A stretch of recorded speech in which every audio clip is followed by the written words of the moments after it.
Not. No, No. it's not. Nick, Kind of a you weird screwed day. up already. How so? Well, it's not the usual gang of misfits and dope addicts today. Well, where's the audio line? That's not the gang's all here. Sorry. Because I guess I should have warned you. I have two buttons. That's a third button. We're already off to a terrible start. That's true. Man, Damn it, Bill! There you go. it's going to be a fun day. It's going to be a real fun day. Is. Hi, Ralph. Hi, Ralph. Hi, Ralph. Hi, Ralph. How do I sound with the mask? Too muffled? No, it's not it's bad, fine. actually. Really? Fine. Okay, Yeah, cool. surprisingly fine. That song because on yesterday, it's my favorite new band, the Interrupters. Mm-hmm. They're fun. And I went down an Interrupters hole yesterday. How do you get out of an interrupter hole? Well, you have to just stand up and walk away. It's hard. It's hard. But yeah, the Interrupters because I was just listening to them yesterday. That's why you got that song. There's no damn Sometimes good reason. that's all you need. You don't need any more than that. That night, I liked the message of the song. Which is what? Didn't you hear it? I wasn't paying attention. What's your plan for tomorrow? Oh. Are you a leader or will you follow? Oh. When guess- when they show up on your doorstep in their black suits, what are you going to do? You know, Oh. it's a revolution song. I got it. I picked it up, Gina. Hi, on. Nick. This is Nick. This is Nick's your buddy. Nick's your pal. Nick at guys. night. Yeah. Nick. I'm normally, here at night, but now I'm in the morning, so that's fun and quirky. And that you what it start is? school today. Yeah. Did we ask you to do this on a bad day, Nick? No. It's all online for me, my school, except for one lab I have to show up for on a Friday. So I haven't even looked at my classes. Yeah, I know I've signed up for classes, but I haven't looked at the syllabus or anything. That's a problem for the afternoon, Nick. But right now, I'm here in the studio. I got the control board going, and we'll see what happens. It should be an exciting morning. You don't know if you have the right, number 2 pencils for your class. You don't even know what classes you have. What if you need a protractor for something and you don't have the right protractor? I don't think there's enough desk space at my house for a protractor at the moment, because it's all keyboard and mouse, my education these days. You're at the U, right? Correct, I am. Studying computer something? Computer, that's actually the exact title, computer something something. 101. Computer science, specifically. Computer something something 101. Yeah. Shouldn't you be done? I feel like you've been in school for 10 years. That's what a lot of people ask me. Years, Gina. We haven't known him for 10 years. He was merely a child 10 years ago. I know. How old was I? 14? Yeah. 14, you were 14. I was 14 10 years ago. I just took math, so I bet I know that now. Quick question. What is a protractor? I know it involves... It's. Let me visualize it with my hands to the camera. x96.com/live. Yes. It's like a half circle, right? Okay. And it has different angles on Okay, it. I thought that's what it was. Yeah. Okay. Exactly. You use it to draw stuff. It's like Yeah. Yes. drafting. Yeah. Measuring thing, Okay. All right. Muhammad needed one for school this year, so he'll be protracting things. Oh, nice. We should have a Radio from Hell protractors. That should be an Our new item. premium item. A premium item, along with a tote bag. Get you a protractor with our logo on it. People will be banging down the doors for those. Ooh, is that a Radio from Hell protractor? Well, How can I find out if this is 90 degrees or not? well, you need a Radio from Hell protractor. Yes. It should be noted that Katie is there in the studio as Yes. Correct. If you see at the camera, she's behind me, kind of. well. This is all preparing for Katie to take, what is it, a week off? Yes. To go to. No, wait, you can't go to a festival or anything, can you? I mean, I'm going camping. Our You're festival going camping. is canceled. So That's the it. whole crew, we're going to the Redwoods to get lost in the Redwoods for a Good. week. Katie, you've earned a break for sure. what? true. While you're there, watch out for Ewoks because they will eat people. People are delicious. That's where they filmed Return of the Jedi. Yeah. It's Endor. Endor is in Northern California. Yes, it's Yeah. the new Planet of the Apes movies as well. They shot them there. Sorry. Geek News is coming up. Oh, okay, yeah. good. So Nick is pushing buttons today. Yeah, And for Bill the will be first back time. tomorrow. Yeah, Bill's back tomorrow. He's gone to a cabin in the woods or some. He's Yeah, hoofing he's it. it. I saw his wife posted about. He will come back with horrible stories because it sounds like they had trouble already. So Really, what? yeah, I won't give away his stories. I'll let him. They had trouble getting to the cabin. It seemed, Oh, okay. I so- mean, as long as everybody's okay. yeah, I think mean, everybody's okay, but I think it was traveling issues. He'll have stories, is what I'm guessing. car breakdown or something. I don't want to give away his Okay. story. All right, okay. But it will be something that he complains about, and we all love that. Oh yeah. For how many years now? But it's okay because we've got help from Nick today, and we actually have lots of guests today. Yes, we do. including our favorite, Dr. Angela Dunn, will be on the show today. Okay. Thank and, God. Yes, Dr. Angela Dunn will be here. Before that, we haven't. I haven't received word whether it's Amy or Ed for sports. Oh. Ed was all over Twitter this weekend crowing about how he picked the winner of the Jazz game. He was very at least three tweets I Yeah. saw, and those were just the three that I saw. He was very Should proud of take the fact Ed that he, to Vegas. yeah. So we'll have sports coming up. Angela Dunn will be here. We've got one of the lawyers from the Advocates coming in.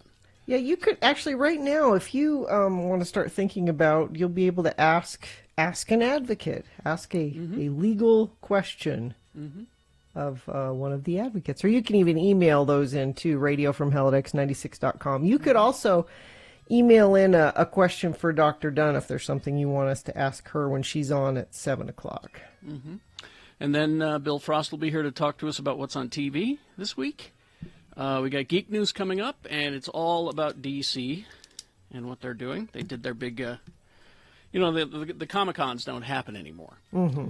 And so they did their event this weekend called DC Fandome. It was a virtual event. And And you had to pay to. no, this in? was free. Oh, okay. San Diego Comic-Con tried to figure out a way to charge people, and it didn't work. Yeah. And their performance was underwhelming. But DC Fandome came along, and they figured out how to do it. I guess when you got a lot of money, Warner Brothers, you can figure out how to do it properly. And they pulled off a hell of a show. Yeah, I'm not going to spoil your geek news, but it was awesome. I had my eyes glued to the screen. If you're a DC Comics fan, Batman, Superman, Wonder Woman, you got treated to a lot, especially Batman and Wonder Woman stuff, and we'll have that for you coming up. And they shouldn't charge for that because I think the studios should look at it like that should comes out of their marketing budget. It does. It This is totally just a does. giant commercial. We don't want to charge you for it. It's just No, that's the thing about about Hall H at San Diego Comic-Con is it is a big marketing thing. They are there to show the fans to throw red meat at them and say, here's what we got coming. And it's also testing. They do testing there as well to see what do you think about What do this? you think of this? What? Do you like this person as this person? Do you? Yeah. So it is all marketing, and we suckers pay to watch it. We go to these conventions and we pay to be marketed to. Yep. But you love it, so But we love it, yes. But this was quite a good showing for DC and Warner Brothers. Let's see. Oh yeah, Katie. Somebody texting in. Most of Northern California is on fire. You may want to check to make sure well, she's not going for a couple weeks, so where you're going is not burned down. That's true. That smoke's been destroying my allergies. yeah, the it's last few been days. bad. Yeah. Because we recorded Geek Show this weekend and was talking with Jay, who is out in Massachusetts now. That's where he lives. And Shannon was complaining about the air because he's got asthma and that sort of thing. And Jay says, I don't miss that. And I said, oh Jay, it's on its way. Yeah, it's I saw this topographical weather map that showed the air patterns and the Gulf Stream and all that stuff, and it says it's just taking all of the smoke and it's sending it your way. Enjoy it. We breathed this, now you can. Or as Ed put it in one of his tweets, you couldn't go to California this year, so California is coming to you. Right into your lungs. Right in, right there. It's just sitting there. Oh, Ewok's in my lungs. All right. 6:14. Let's take a break and then we'll get this thing officially started. Cool. Right after these. 877-602-9696 if you have a mind to check in. Let us know, how's your asthma? Yeah. I'll give you asthma. Do you have that, Carrie? I'll find somewhere. it. I'm sorry. I didn't think about it. But let us know. Let us know what's going on with you. You going to school today? You starting school today? Yeah, A lot that's of what folks I was gonna offer that up. Lots of people starting school today. We'll get you set off on the right foot. Make sure you have your protractor. 877-602-9696. I'm serious. A logo on the Yeah, on a that'd be great. I think that would be Nick, Sarge, if you're listening, Yeah. that would be something to do. Yes, let's get this thing over with after these. X96.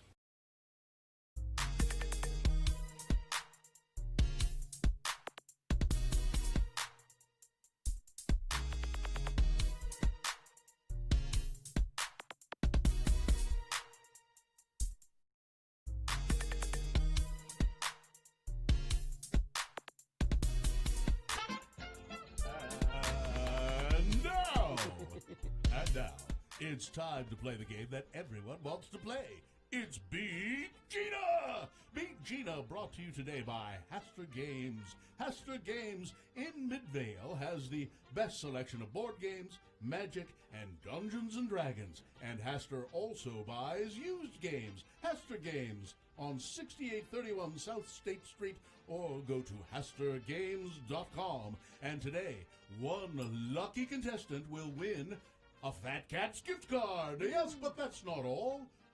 Another contestant, no, the same contestant, will win a Radio from Hell tote bag. And now, here's the man who can host a game show with one hand tied behind his back. He's so good, he can host two game shows at the same time. Wow. When you look in the dictionary for the words game show host, you will find his picture, and you will swoon. Wow. Here he is, the man, nay, the legend, Kerry Jacksboy Jackson. Thank you, Johnny. You're welcome, Kerry. Although I think you're just taking Wikipedia entries about Wink Martindale and using them for me, right? Oh, no. Wink Martindale doesn't cast a shadow like you do. All right. Well, thank you. You're welcome. How we pick the contestants, you ask? Well, it's easy. We determine, based on the prize that they're going to give Gina, if she beats them at Scary Movie Trivia. So, line one, Gina is offering you a Greek gyro meal. Ooh. Okay. So, I don't know whether it's prepared here or no, there's no if it's specifics. transported. Okay. Doesn't say. Line two is offering you Halloween cookies and wine. Okay. And line three is offering you Lehigh Bakery donuts. I've never had the Lehigh Bakery donuts. Oh, they're very good. Okay, we'll go with that. Is that what you Johnny. want? Sure. Going with Lehigh Bakery donuts with Brad. Brad is who you will be playing against today. Brad, are you there? Oh, hang on. Brad, are you there? I'm here. All right, good. Thank you, Brad. I was doing some work during the commercial. All right. We toss coin to determine who goes first. It does give you an advantage in the game. Heads or tails? Tails. All right. Coin toss app says tails. That means you go first, Brad. Are you feeling confident, Brad? Very confident. Oh, All right. okay. These trivia questions prepared by Katie, I would think. No. No? Okay. Hawk. Based on the Scary Movie franchise, Okay. which were the parodies of the Scream movies and a whole bunch of other horror movies, and so it's based on those. Okay. So here we go. Brad, your question first. Multiple choice. What is the name of the high school that Cindy goes to in the first Scary Movie? Is it 1, Shadyside High School, 2, Serial K High School, 3, Dead Bodies High, or 4, B.A. Corpse High School? I think it's A. Shady Side? Incorrect. Shady Side. Gina. B.A. Corpse. B.A. Corpse is correct. It's 1-0 for Gina, and I don't think I'd like to go to that high school. Gina now controls the question as well. Gina. Yeah. What did Cindy type on the computer to summon the police? What was her message to call the police? Was it 1, the killer's in the house? 2, white woman in trouble? 3, can you bring some donuts? 4, I've fallen and I can't get up. White woman in trouble. Wow. That's 2-0 for Gina, a commanding lead. But, Brad, you have a chance to climb back into the game. Brad? All right. What is the book that Cindy is reading? Is it 1, Harry Pothead? 2, Board of the Rings? 3, The Gay Gatsby? Or 4, the I'm Really Hungry games? The Gay Gatsby. Incorrect, Gina. I don't know. You wanna hear- A, Harry Pothead? Yeah. Oh, that was a total guess. Well, Gina sweeps the game. Wow. Brad almost didn't get a chance to say anything. And now you'll be I guess I gotta go rewatch those movies. Yeah. You'll be enjoying delicious Lehigh Bakery donuts, and poor Brad will go home empty-handed. People should expect me to do that again. That was a That may never happen. No. You whipped him like a souffle. Hang on, Brad. All right. I'm going. Goodbye. You're just out of here? Yes. You can't leave until I turn the music down. Oh, you're right. I can't. It's I'm like- trying to. It's like a Doctor Strange spell, I'm, you know? I'm trying to, but I can't leave. Tell me the truth, Gina. You guessed on all of those. Totally guess. I knew you didn't see those movies. I just knew it. Okay, Johnny, you're free. Thank you. You're released.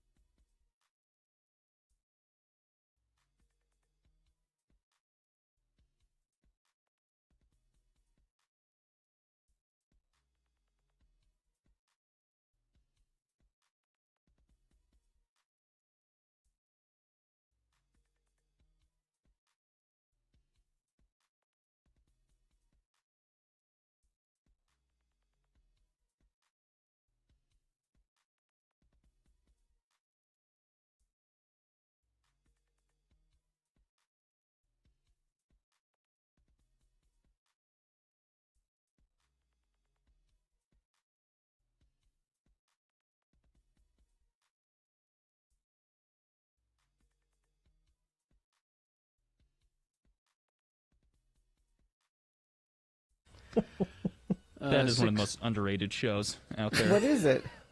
What We Do in the Shadows. It's Oh. the, I should love that show because that's my boyfriend Jermaine. That's well, he's produced it. He's only been Yeah. in a couple of episodes, okay. but the leads are hairy guys. You should like.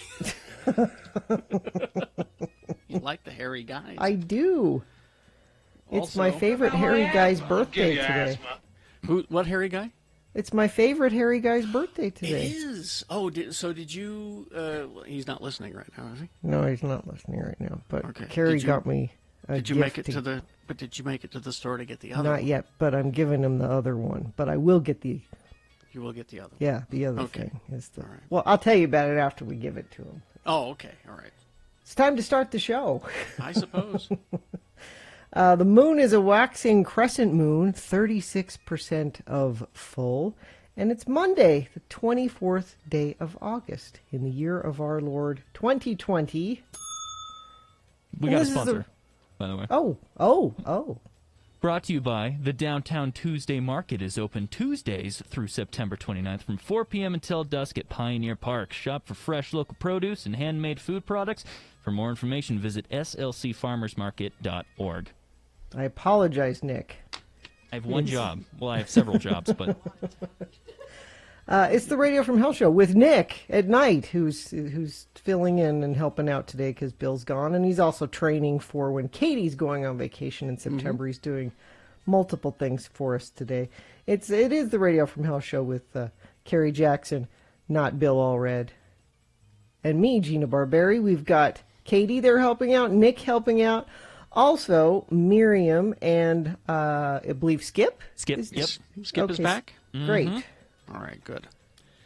Well, yeah, and you can check in if you like, 877-602-9696, if you have a mind to. What'd you do on the weekend, Gina? I went to a wedding. My niece's wedding, and it was outside. Okay.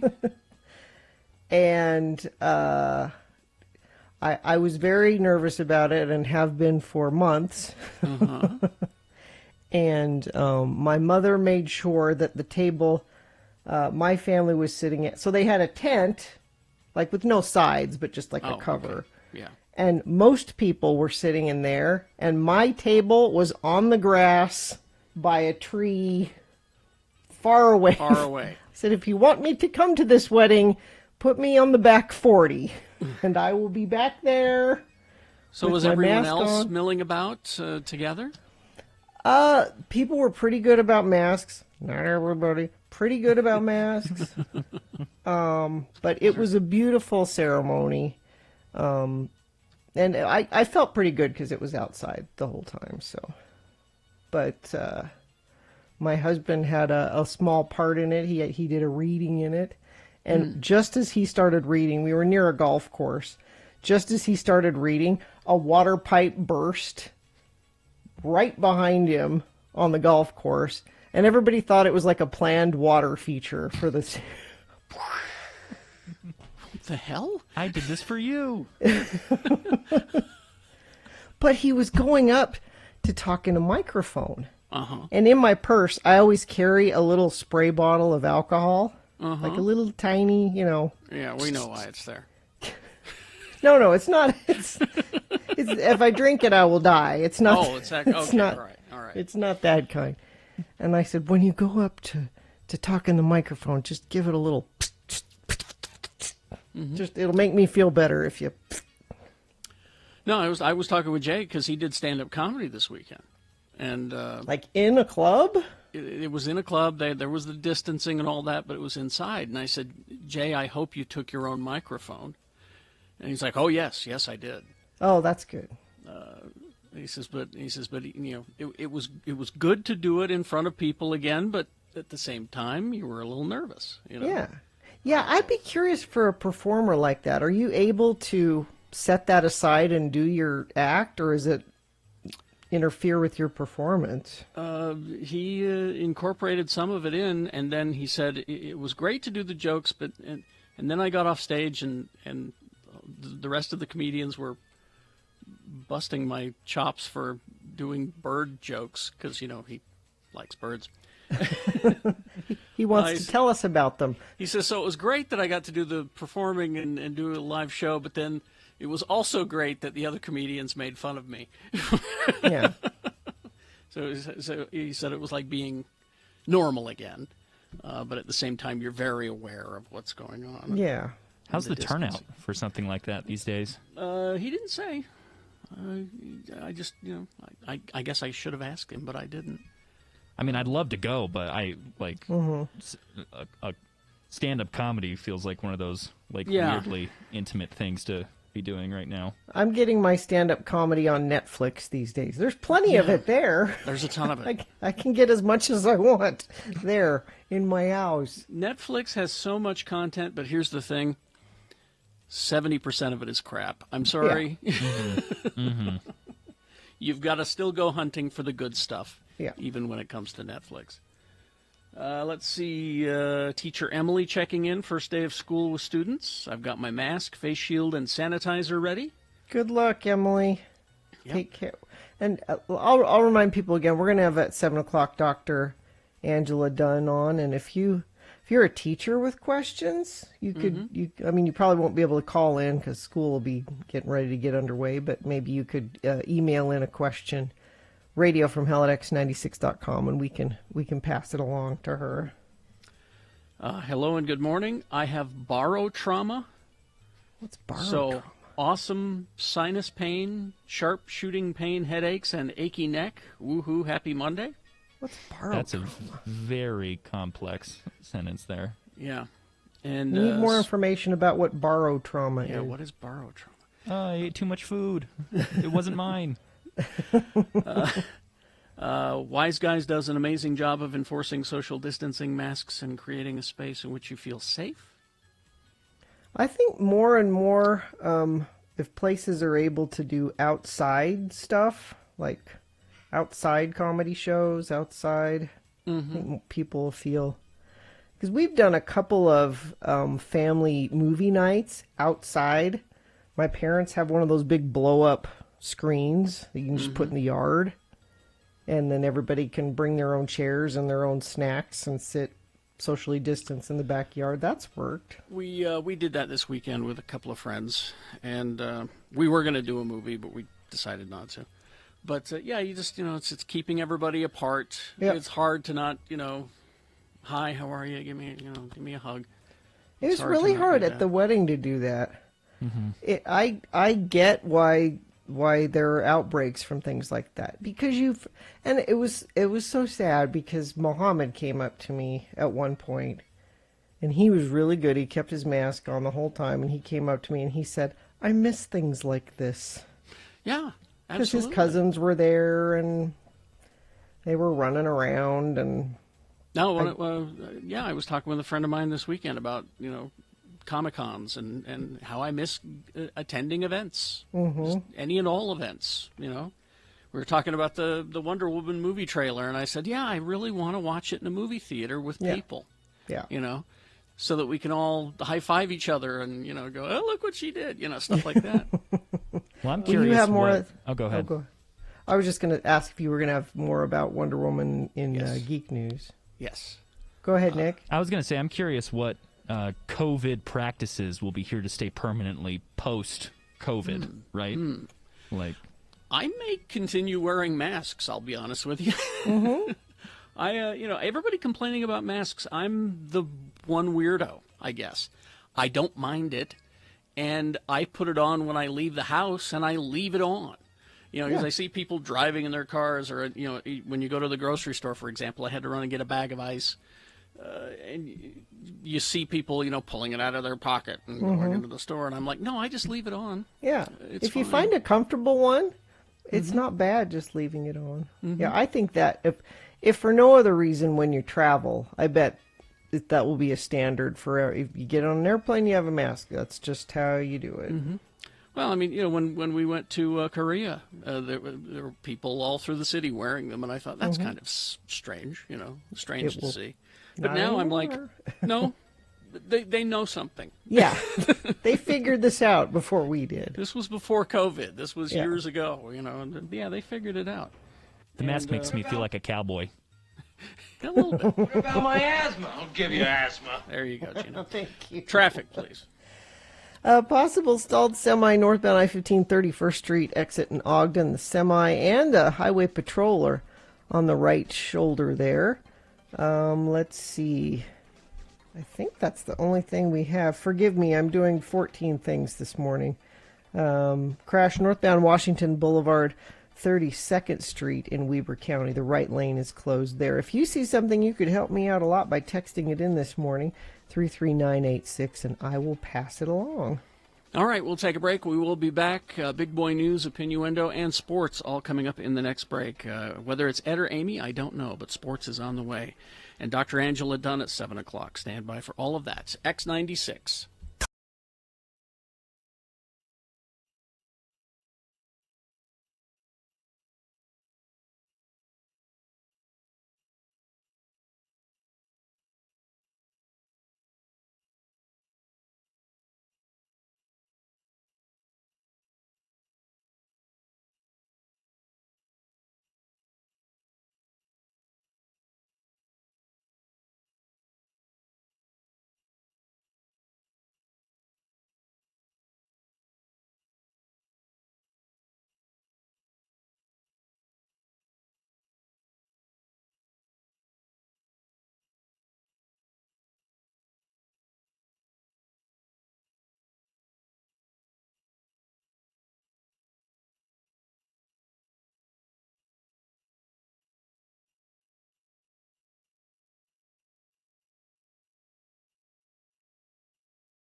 Yeah, I enjoyed that class yesterday. You did you? Yeah. Well, that's nice. Well, you don't have to come to them. Why would you think that I don't want to come? You're Carrie. I have because I am one of the kings of sarcasm. I note sarcasm in your voice. I don't know what you're talking about. He had a great I thought it was a time. grand waste of time. I'll Yes, be quite it is. honest with you. All right? Because in those classes, there's maybe 5 kids who are actually interested in radio, and the rest of them are getting an easy credit. Carrie. So the first thing we do when we get to the class is we say, all right, first of all, who's here for an easy credit? And those people who raise their hand, leave. Go right now. We'll sign a form, whatever it takes. Just get out of here. You would deny a college student an easy credit? What kind of a Grinch are you? I'm not denying them an easy credit. If it were up to me, we would close down the college radio stations, but we don't. That's an easy credit. They can do that. Carrie, While I'm there, I don't want to deal with people who just don't want to be there. That's why I don't speak to schools. That's why I hate that stuff. Now, be honest. You don't speak to schools because you're not allowed. There's usually. that true. That's true. Speak to school. See the basis of education. And by the way, the kids that want to be there, they just sit there like lumps anyway. No, there were a couple of them in the back talking. One who arrived 20 minutes late, and then he sat in the back talking with his buddy. Oh, I didn't see that. When he came in late, I almost said to him, why are you bothering? Why don't you just leave? You know, and he's sitting in the back talking with one of his friends, and I'm like, You should have said something. I didn't notice that. I didn't either. I nearly did, but then he shut up because I started staring him down. If you can just touch one child. I don't need. all. Look, I don't want him touching any children. I don't. That's why he's not allowed. Well, I don't need to understand education. I'm not trying to take away their breeze through their, college degree. I'm there for an hour. That's all. 5 students who are interested, that's great. Everybody else take off. We'll sit and have a chat with 5 people. I'll touch those 5. That's good. all right. Especially that Heidi from yesterday. She was really cute. But anyway. See again why he's not allowed. She was very interested in what we were She doing. was. She She was wanted very to interested. learn. And I heard her on the radio, on the college radio station. She's very good. I think someday we'll be working with her. Maybe not now that you said that. No, I'm Not as I don't want to work with those guys. not her partner Pickle, of course, but It was Pickle and the turd bag. What was the other guy? Pickle, Turd, and Carl. Heidi, I think is what it was. Oh yeah, Carl. His name's Carl. Apparently we made Carl cry. Really? Is what Yeah, I I was heard told. he was laying on the floor of the break room. So and again, Crying. if we can discourage someone from getting into radio, that's also Your we- job is done. Particularly you, Carl. Already, we started with Carl. He's done. He will not be in radio anymore. So mission accomplished some at good Cedar has City. happened. Some good has happened. And think of it this way too. Carl will go on to better things. He will be a professional clown that entertains at kids' parties. That's what he'll be He'll good be the at. creepy clown with the Cro-Magnon brow is what he will be.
All right, 6:38. We got sports coming up. Stand by for that. But right now, big boy news and Opinioendo brought to you by. Diversion Eatery offers brunch weekends from 11 to 3. Try the steak and egg poutine. Is that how you say that? Right? Mm-hmm. With a Bloody Mary or mimosa, it's the best. Open daily for dine-in or takeout at 535 North, 300 West. Check out the menu at diversioneatery.com.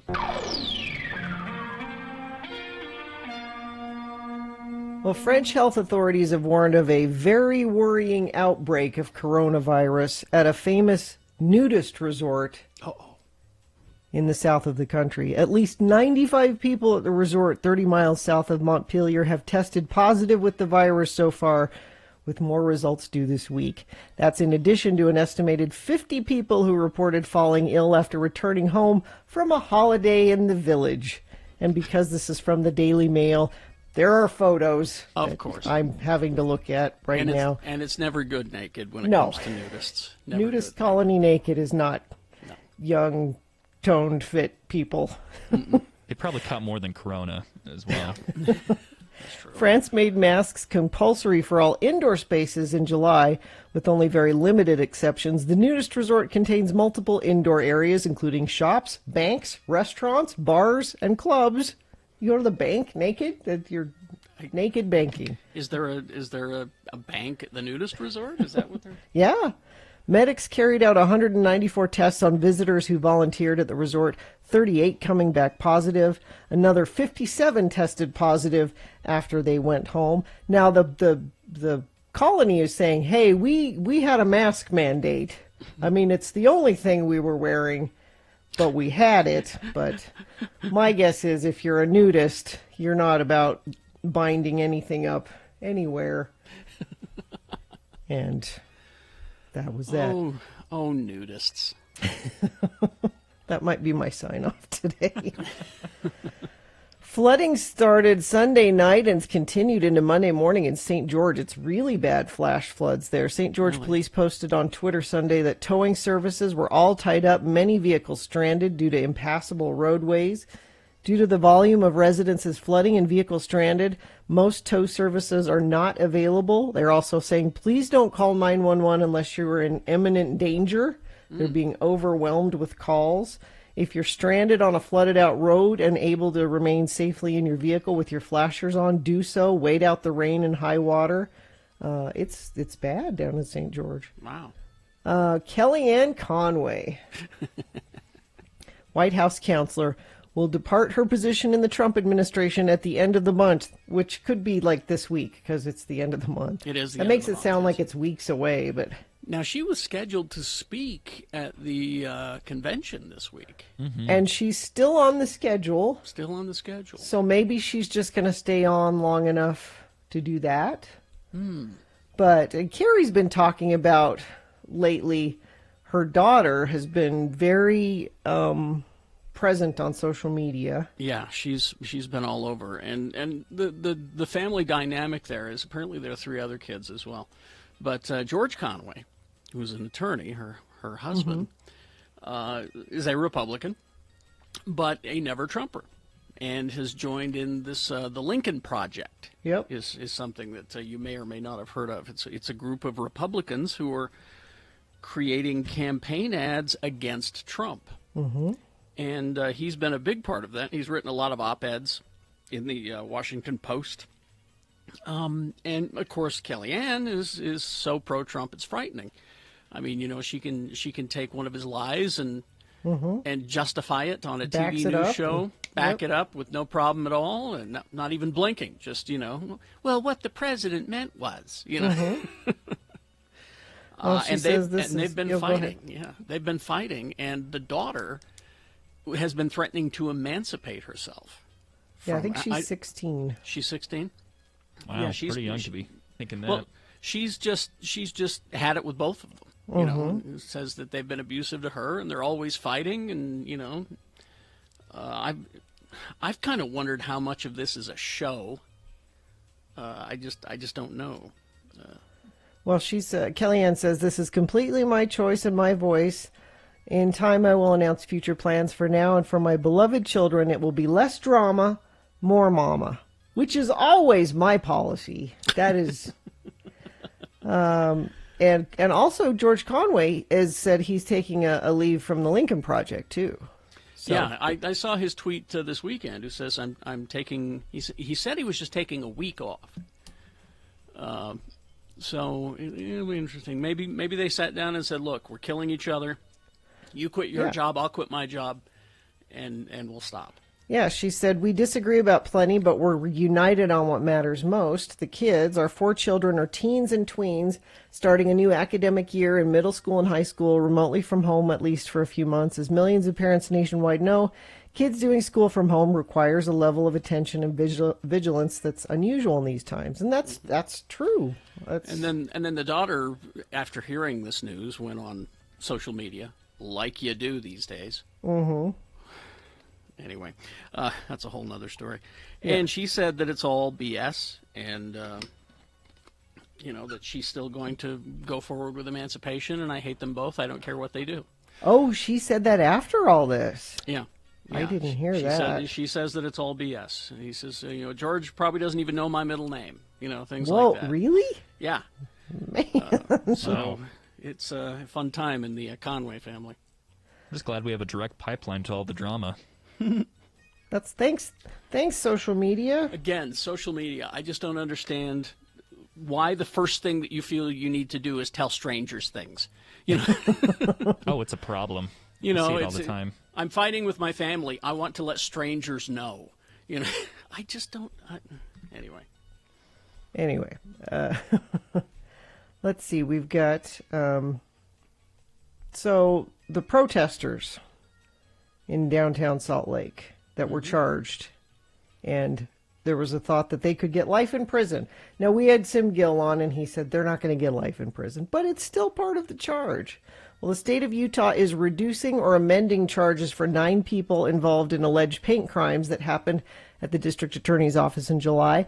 Although it's unlikely, but still possible, this amendment would take life in prison off the table. The protest came after District Attorney Sim Gill ruled the officer-involved shooting that resulted in the death of 22-year-old Bernardo Palacio was justified.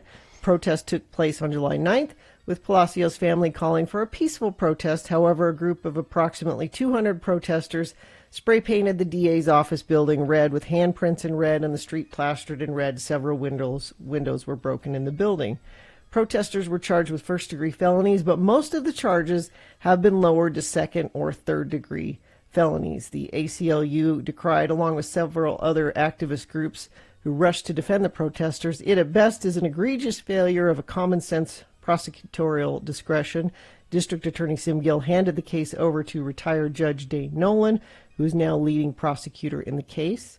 So that's good. At least they've taken those life in prison possibilities. Shouldn't have been up there in the first place, but no.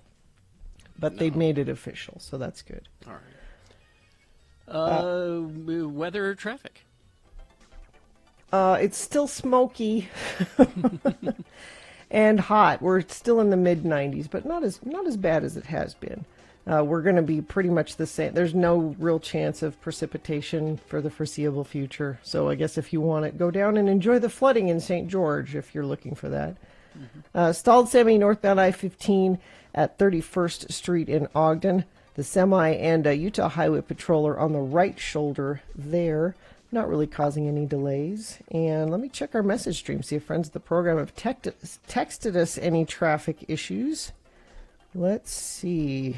No, we're just talking about nudists and no traffic there. If you see nude people in traffic, please, by all means, text us 33986. Lady Raccoon says, Gina, naked banking is the banking of the future.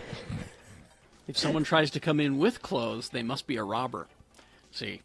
Oh, I get it. Nudity saves. Okay, thank you. Let's see. Sports with Amy Donaldson, brought to you by... whatever you want. There you go. I'm doing great today, guys. Yes, you Nick are. is helping us out today. He's training with Katie and helping out because Bill's not here. You're doing great, Nick, except for, right now. Right. Amy Donaldson Sports. Break. Amy Donaldson on the phone, writer for the Deseret News. And she does sports for us every now and then. Hi, Amy. Hey, I can be sponsored by a lot of dogs. Yes, sponsor your sports with Cause.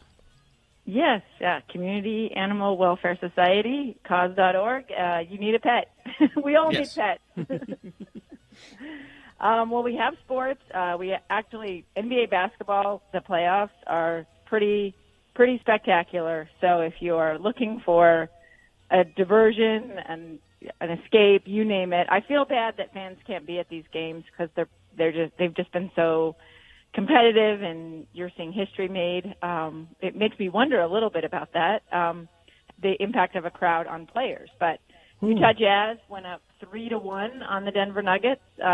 Remember, they pulled the writers and the analysts, and nobody really gave the Jazz a chance. And I actually was pretty skeptical, and it looks like a lot of beat writers and analysts are about to be wrong. Donovan Mitchell led Utah to a 129-127 victory with 51 points. Again? That's his second 50-point performance in this series, and only two other players have ever done that in the NBA history. You can guess one of them, Michael Jordan, right? Michael Jordan. Mm-hmm. The other guy is Allen Iverson. Yeah. Yeah, so it's only the third time it's happened, but for the first time in history, a player on the opposing team, Jamal Murray, also scored 50 points. So he scores 50 points, gets 11 rebounds, hits 9 of 15 three-pointers, and loses. So, phenomenal basketball. And you get to see Paul Millsap guarding and talking smack to Donovan Mitchell. So it's a Carrie, Jazz. he used to be a Jazz player, Carrie. Oh, okay. Dream. That's why that's a thing. That's why it's drama. Okay, all right. And he was a beloved Jazz player. He's still a beloved Jazz player. Everybody still loves Paul Millsap because he's just such a hardworking, good-hearted guy. So he still is, but he's talking crap to Donovan Mitchell, who's in his third year. Remember this. This kid is in his third season. So, but also, as phenomenal as that game was and those two performances, Dallas Mavericks, 21-year-old Luka Doncic, he had the most unreal game I've ever heard of. 43 points, 17 rebounds, 13 assists. The kid is 21. He was just barely cleared. He's been playing on a sprained ankle. He hits the game-winning three after airballing several threes during the game. It was unbelievable. And my husband kept reminding me, this kid is our kid's age. Did you look over at her and go, what have you done lately, huh? I did not, because luckily she wasn't in the room to hear us comparing her to a kid. And speaking of your husband, he has reminded me once again that he, of course, predicted the Jazz game outcome. Yes. He's one of there was one analyst, and he was the one. Uh-huh. I think there was one person though, but yeah, he did. I'm gonna admit that, and I did not. So I recommend everyone watch Uncomfortable Conversations with the Black Man for a number of reasons. It's a series that former NFL linebacker Emmanuel Acho started after George Floyd's death, but he has a conversation yesterday, and I think the second part airs tonight, with Roger Goodell, Gina's favorite guy. And they talk about Colin Kaepernick and the protest, and it's phenomenal. And where can Roger I see Goodell this? basically, you can follow him on Twitter, and he has like an 8-minute clip. I'm not sure you'd want to, I don't know what your time commitment is to this subject, but I love these conversations he's been having. I love the way he talks about race. It's not this cable news combative scream over one another. Oh, good. It's listen to each other and come to an understanding. And Goodell actually says he wishes they'd listened earlier, that he felt bad that the protests were being mischaracterized.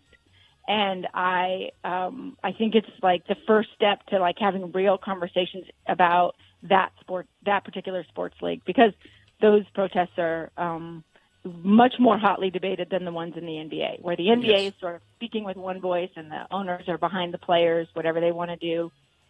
You don't have that situation in the NFL. So it'll be interesting to see tonight's episode, or when he releases the online episode, because it's about whether or not the league will back the players when owners try to crack down on players who kneel during the national anthem. Interesting. So okay. An easy way to do this is don't bring players onto the field during the national anthem. Yeah. this was something we sort of manufactured for a show anyway when they started doing those military things. So, it's great if the crowd wants to have it, like, go for it, and don't put the players in that position of sort of being. But I'm sure that won't be on. Well, that won't be what they do. So, and I'll take it even further. I don't know why we have the national anthem at sporting events. I just don't. Yeah. I don't get it. I mean, it is an interesting time to be showing your patriotism. But, I've never minded it. I guess because I've grown up with it and I covered it for 20 years. I'm so used to it. Yeah. And you see it at the Olympics. I love hearing, like, when they do the medals. I love hearing. Yeah.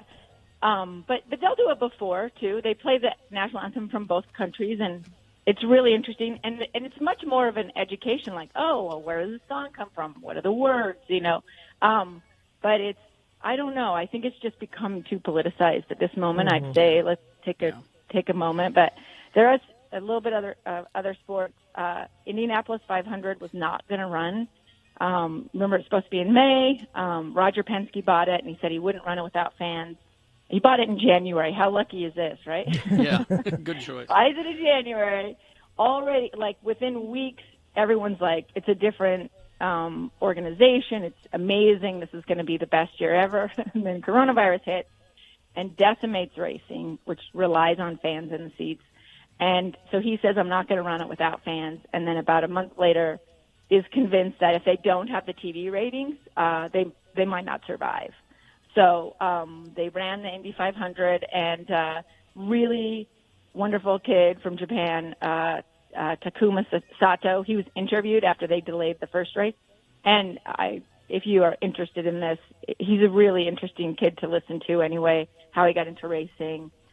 He's 43.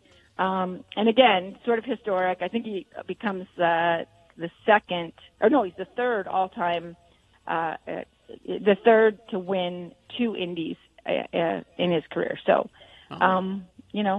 yeah. So, and today's Kobe Bryant Day. It's the 8th month and the 24th day. Those are his 2 numbers, 8 and 24.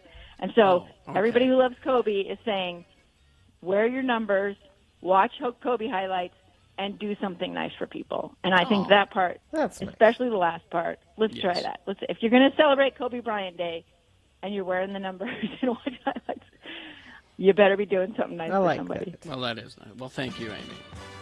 Thank you very much. Amy Donaldson, read her stuff in the Deseret News, or follow her on Twitter, as I do. It's very interesting. AD on Sports, at AD on Sports is her Twitter destination. Traffic, please. We got a sinkhole in St. George in the middle of the road. Excuse me. The bad flooding in St. George that is washing out several roads and causing lots of people to be stranded in their cars. Not really a traffic incident for up where we are, but just thought you might want to be aware of that. Maybe you're headed to St. George today. Maybe not the day to do that. Crash northbound Washington Boulevard, 32nd Street in Ogden. It's off to the right lane and shoulder, but not too much traffic this time of day, so it's not really causing any slowage there. Let me check our message stream. Front of the program says northbound traffic from American Forth to South Jordan is golden so far. Thanks, Eric. That's helpful.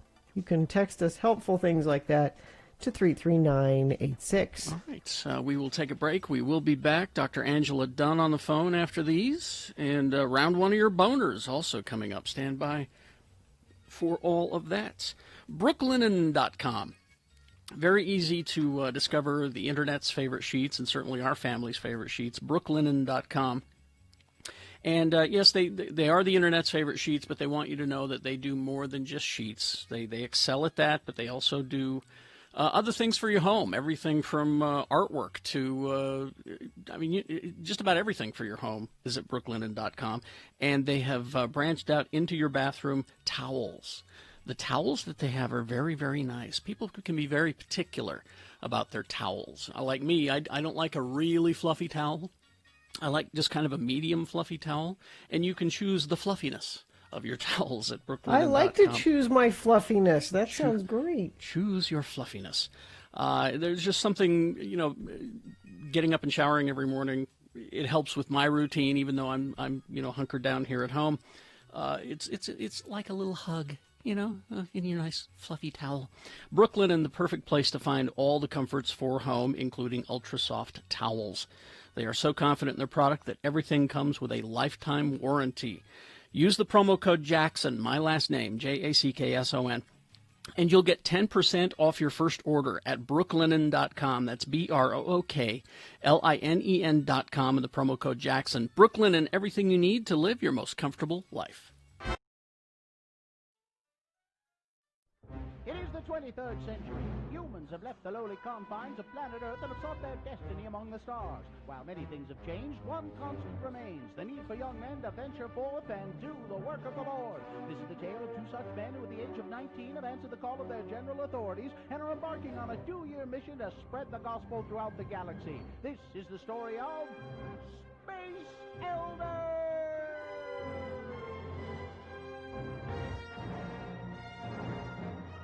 Today, we find our elders tracting on the ice planet Hoth. Oh, man, it's cold out here.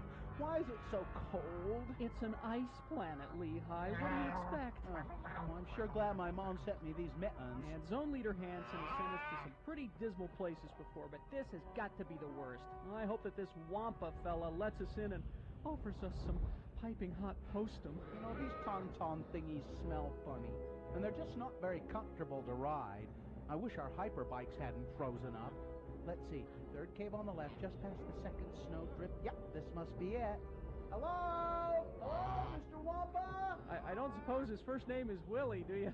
See, Willie Wampa. What? Hello, anybody home?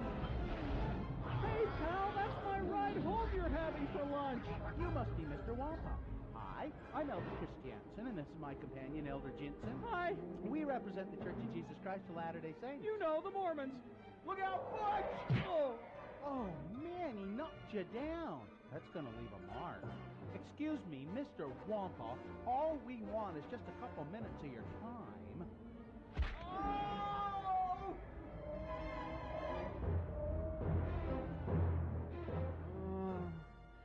Oh, man. Where am I? Oh, heck. Hey, Lehigh, wake up. Oh. Wake up. Oh, what in the flip? This is just great. Here we are, hanging upside down, stuck to the roof of a Wampa cave, our feet frozen in what appears to be Wampa spit, while my ride home gets eaten by Mr. Wampa out there. Yuck, I don't think this Wampa spit's ever gonna come off my wingtips. Hey, there's somebody stuck to the ceiling behind you. Huh? Hey, it's that farm boy from Tatooine. Hey, Luke! Luke, wake up! Huh? Ben? No, not Ben, it's me, Butch. I don't suppose you got a plan to get us out of here, do you? If I could just reach for my lightsaber. There. So much for the element of surprise. Hey, look, your dad, Darth Vader, cut off Lehigh's arm with one of those things. Cut him some slack. Will Book and Lehigh ever escape from Wampa Cave? Will Luke cut Lehigh's arm off just for the fun of it? Will our elders ever get the Wampa spit off of their wingtips? Tune in next time to hear Lehigh say... Oh, thanks, Luke. For a minute there, I figured we was Wampa Chow. Luke. Ben? Luke. Ben, is that you? You will go to the Dagobah system. Mr. Kenobi?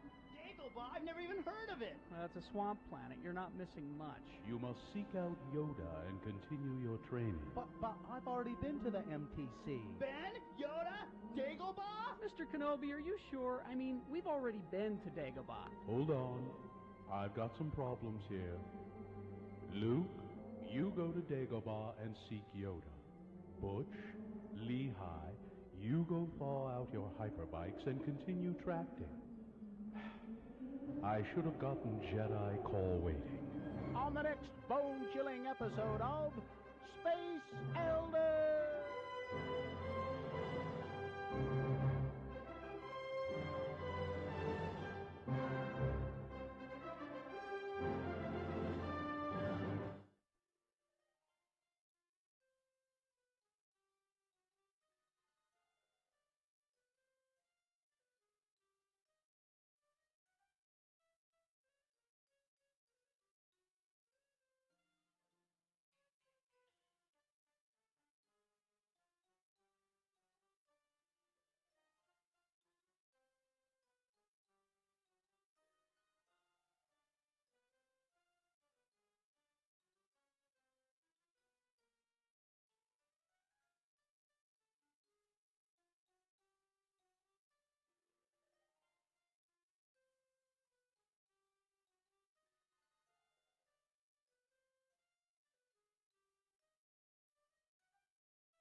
05 right now.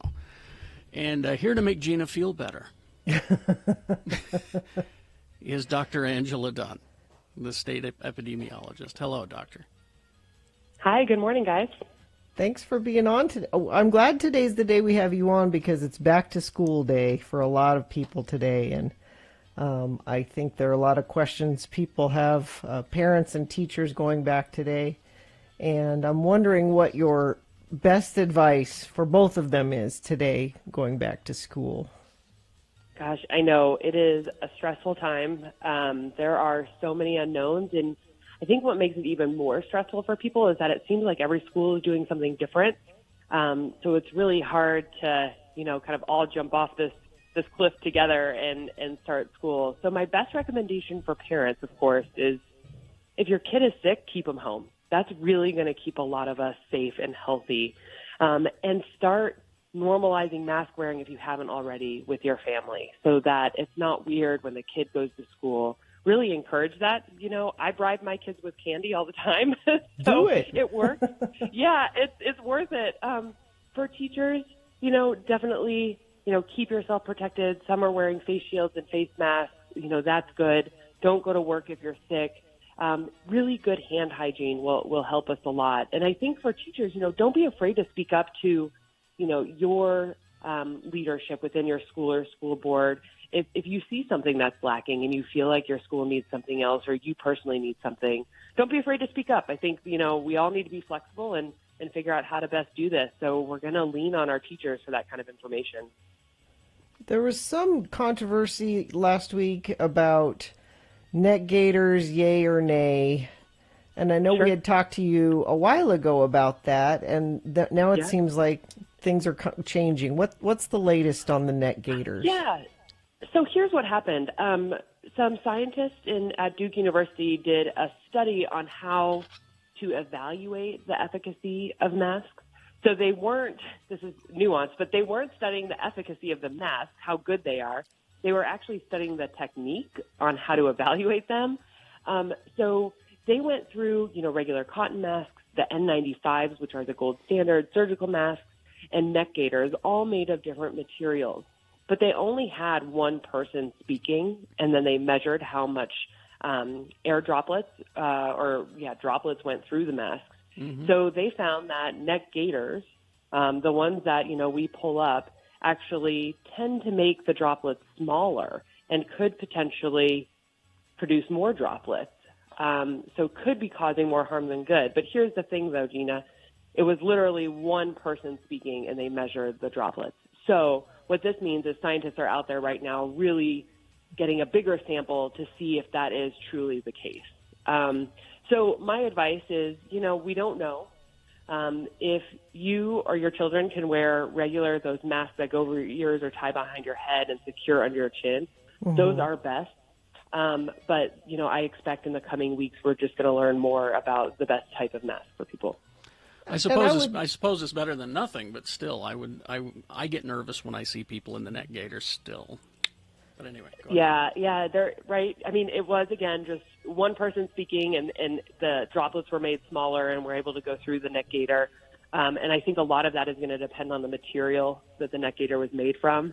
So if you have a neck gaiter that's made from the same material as your cotton mask, theoretically it shouldn't be different, right? Right. But we know that the homemade cotton masks that tie secure under your chin and go behind your head or over your ears are definitely good and helpful. And I would just say to people, because you'll see this a lot on social media, this is why I don't trust science. At the very beginning of this, they said don't wear a mask, and now wear a mask, and I want people say that.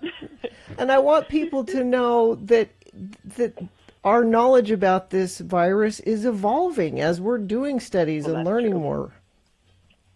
Yeah, I mean, I think what's comforting here is that scientists are willing to come out and say, hey, we've learned something new, scratch what we said before. So scientists, and especially public health, we're not in it to win a popularity contest, so we're fine being wrong and saying, hey, we've learned something new, and we try to get that information out as quickly as possible because it is evolving so quickly. So I agree. I mean, we can only expect change moving forward. Now, Well, I know and- you and Mayor Mendenhall did an Ask Me Anything on Friday. I'm curious what some of the more interesting questions were, or what the most common question was. Can you just do a little recap of that for us quickly? Yeah, sure. I mean, it was a great opportunity to speak with local elected officials to talk about kind of their concerns. So there was a mix from, are masks effective, and what are we seeing moving forward in the pandemic? What can we expect in the fall? But then also things like, how can I get help to keep my small business alive? Do I still qualify for rent assistance if I'm unemployed? So it was a good mix of health and economic response from the perspective of the Salt Lake City mayor, and then, of course, state public health. So I really hope people got their burning questions answered, We've got tons of them now, I'm afraid. Yes. Now, I have a question. So my kids are back in school today. Do you suggest when they come home from school, throw them in the shower right away? Yeah, so as a lot of healthcare providers did that initially when they were treating patients with COVID, or even not, if they were just working in the ER. This is really spread by droplets. There, of course, is a chance to be spread through clothes or, objects, but the highest risk right now is droplets. So I would say if it makes you and your family more comfortable to do that, and you feel like you can hug your child after they've had a shower, then by all means do it. It's not good. Kids need more showers. If they smell like my children, it's not going to harm them. But I wouldn't panic over it. I think the key thing again is when they come home, definitely washing their hands and making sure that they were wearing a mask all day and those things. But if it makes you feel more comfortable, absolutely, it's not going to hurt. Yeah, I want them to do that like for eternity. Just shower as soon as you get home. That's like your I new said, thing. there are some things that I'm going to continue to do even after there's a vaccine, and I may continue wearing a mask. I don't mind it, and I think it's fine. But certainly, and that's the other thing I observed when I was out in the wild this weekend. I ran to the store briefly. Folks were wearing masks. That was good. I didn't see any unmasked faces, but they're forgetting about the distancing. They're just not following the distancing. They're walking right past each other and everything. So it's the distancing, it's the washing of the hands, it's the masks. Do all that, and it certainly can help. Absolutely, and the number one thing out of there is distancing. That definitely prevents the spread of COVID-19. If you're far enough away, you're not going to get it. So that's an important reminder for everybody. All right. Well, thank you, Doctor. Thank you, Dr. Dunn, and good luck. Your kid's going back to school, and everybody's kid's going back to school today. Good luck. All right. Dr. Angela Dunn, the state epidemiologist. Thank you very much, Doctor. Traffic, Gina. Yeah, we haven't had too much traffic to tell you about this morning, unless you count the sinkhole in St. George. That could affect your traffic down there. And the flash flood, actually. It's been a very bad night and early morning in St. George for drivers down there. But up north here, things seem to be pretty quiet. It is kids going back to school today, so you might be encountering more kids walking to school and waiting for buses and things, so probably be aware of that as you're out commuting around. But I don't see any accidents to tell you about. Nick, do we have a sponsor for traffic that we need to do. read? Newer car, lower payment guaranteed, or you get $500 cash at Strong Volkswagen, and 662 is still in effect. 6 months no car payments, 6 years no interest, and your rent or mortgage paid for 2 months. StrongVW.com. Thank you very much. We got Boners Round 1, along with Big Boy News and Opinioendo coming up after these. Do you have a preview of our boners? Yeah, we've got boner candidate number 1, wild peeing. Boner candidate number 2, I need that $30 for bail money. And boner candidate number 3, Chris Cornell was not a Confederate general. Oh, okay. I'm glad you found that one. All right. Round 1 of your boners, Big Boy News, all coming up after these. X96. The Larry H.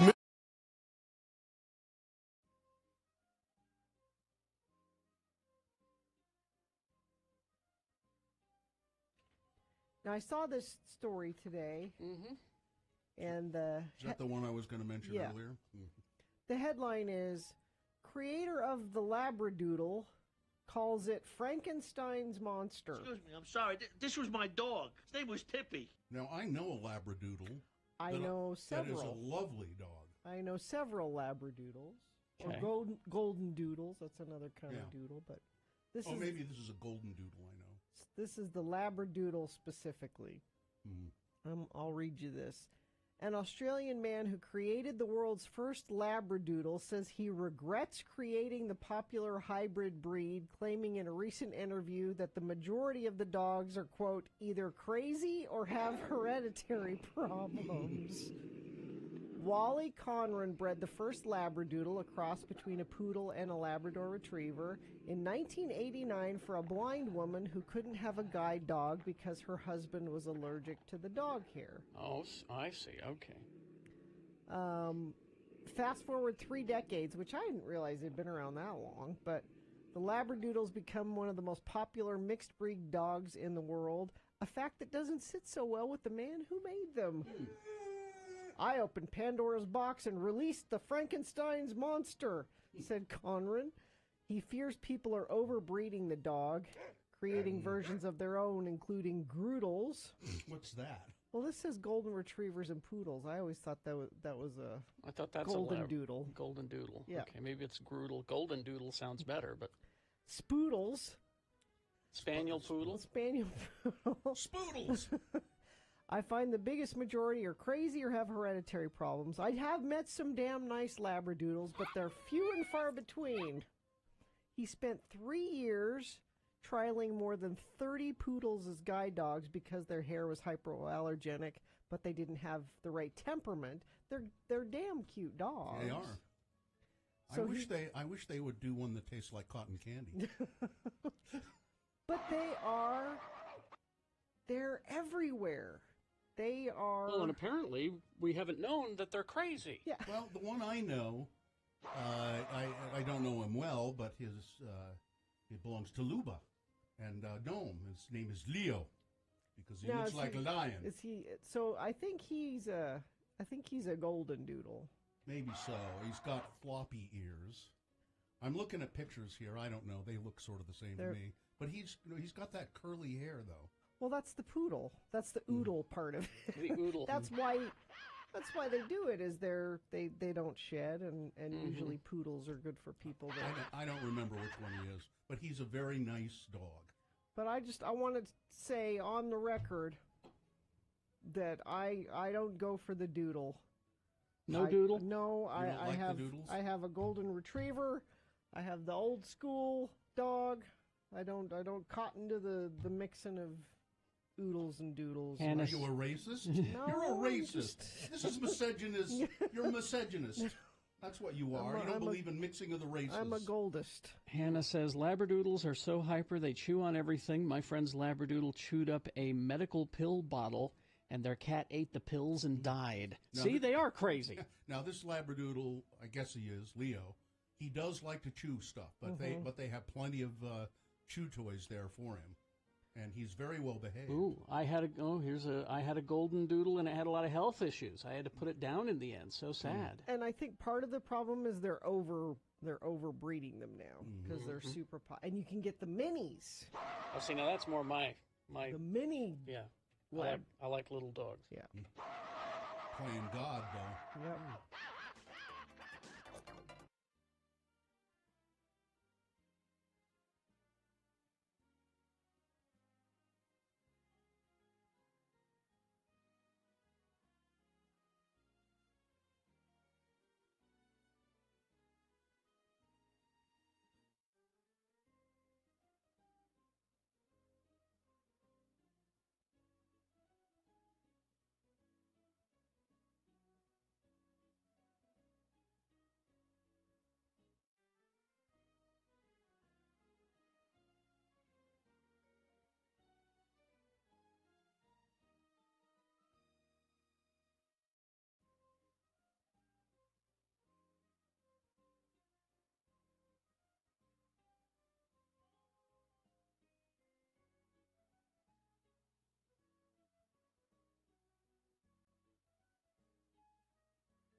Right now, time for round one of your boner voting. Here we go. 3 news stories. These are examples of bad, stupid, funny human behavior, and you will decide with your vote of these three candidates which one is the worst, which one deserves to go forward to Boner Fight and possibly become Boner of the Day. You see, if it wins here, it's not Boner of the Day yet. Maybe you've been away and you haven't heard that there are changes with the Boner these days. What's all this then? I know this. It's not new, but it's a change. This is round one. We get a winner for round one. We send it forward. Then we'll do round two at 8:20 with three different candidates. We'll get a winner there as well. We'll take both of those winners and put them against each other at 9:20 this morning. That's when Boner Fight happens, and that's when you'll decide Boner of the Day. So here we go with round one. Two candidates now, a third after the news. Once you've heard all three, then you will vote. One of you lucky random Boner voters will receive.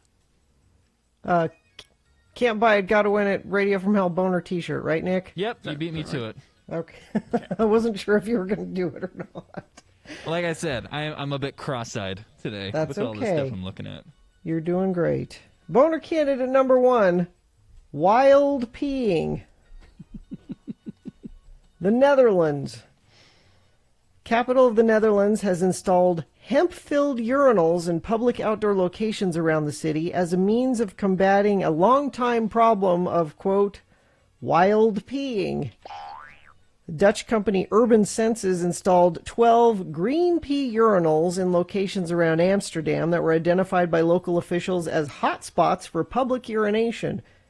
The inventor of the green pea urinals said that the city initially installed 4 urinals in 2018 and now have added 8 more after determining that the pilot program was a success.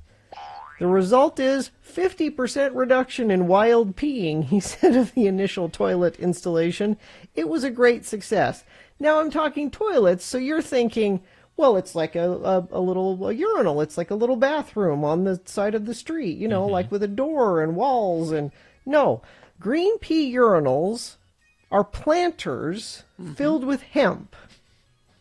So they're just out in the open on the street. But they're saying if you're going to pee in a planter, pee in this one because the urinals offer a sustainable alternative to traditional public urinals. They use less water and create green spaces for bees and other insects. The urinals produce organic fertilizer and water for the plants. You are out, you know how, Carrie, when you go out and water the grass? Yeah. You're watering the grass. Yeah, there's a dead spot right out there. The benefits of green peas also include reducing erosion on historic buildings often targeted by public urination. It could even save lives, as several young men die every year in Amsterdam by falling into canals at night while looking for a place to urinate. Several die every year. But see, this isn't new for Amsterdam, because back when we used to do things, when we went to Amsterdam, that was one of the things that we noticed when we were walking around there. There were these little public urinals, and they weren't covered with a door or anything. It was just you just walk up to them and go. So it's a good thing that they have these green urinals. The boner is people wild peeing and falling into canals because they're looking for a place to pee when they're drunk in the dark. Or well, there's got to be candidate. A better plant smell than hemp, right? I don't know. Don't knock it till you've tried it, Nick. Fair enough. Boner candidate number 2. I need that $30 for bail money. Clearwater, Florida. It's a Florida man. Police say a Florida man stole lottery tickets from a store and then returned to the same store to cash in his winning scratch-off ticket. Clearwater police arrested 27-year-old Herbert McClellan. According to police, McClellan stole 13 scratch-off tickets from a convenience store and immediately tried to see if any were winners. Hold on, I'll be right back. Officials said when one of the tickets turned out to be worth $30, McClellan returned to the same store where the ticket was stolen and tried to cash it in. Staff, of course, called police and he was arrested, charged with theft and dealing in stolen property. He'll be held on $12,000 bond. I don't know if that $30 will help bail him out of jail, but boner candidate number 2, I need that $30 to pay my bail money. Coming up in a moment, boner candidate number 3. Chris Cornell is not a Confederate general. Thank you. All right. Boner candidate number 3 for round 1. Coming up after this, Big Boy News and Opinioendo, brought to you by Moochie's would like to thank our loyal customers for supporting their locally owned and operated stores. Moochie's is offering free delivery or pickup within designated areas. Call your local Moochie's to order.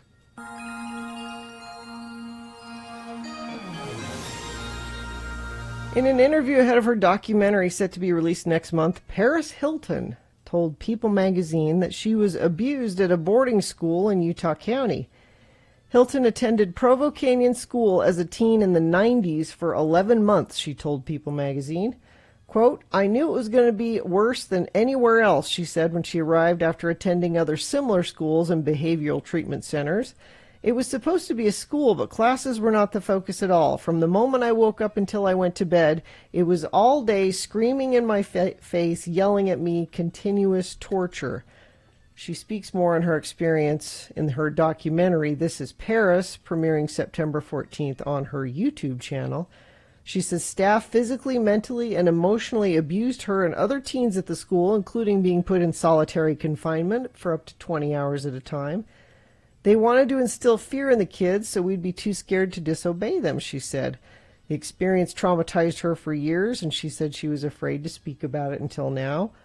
The school responded to People's request for comment with the following statement. Originally opened in 1971, Provo Canyon School was sold by its previous ownership in August of 2000.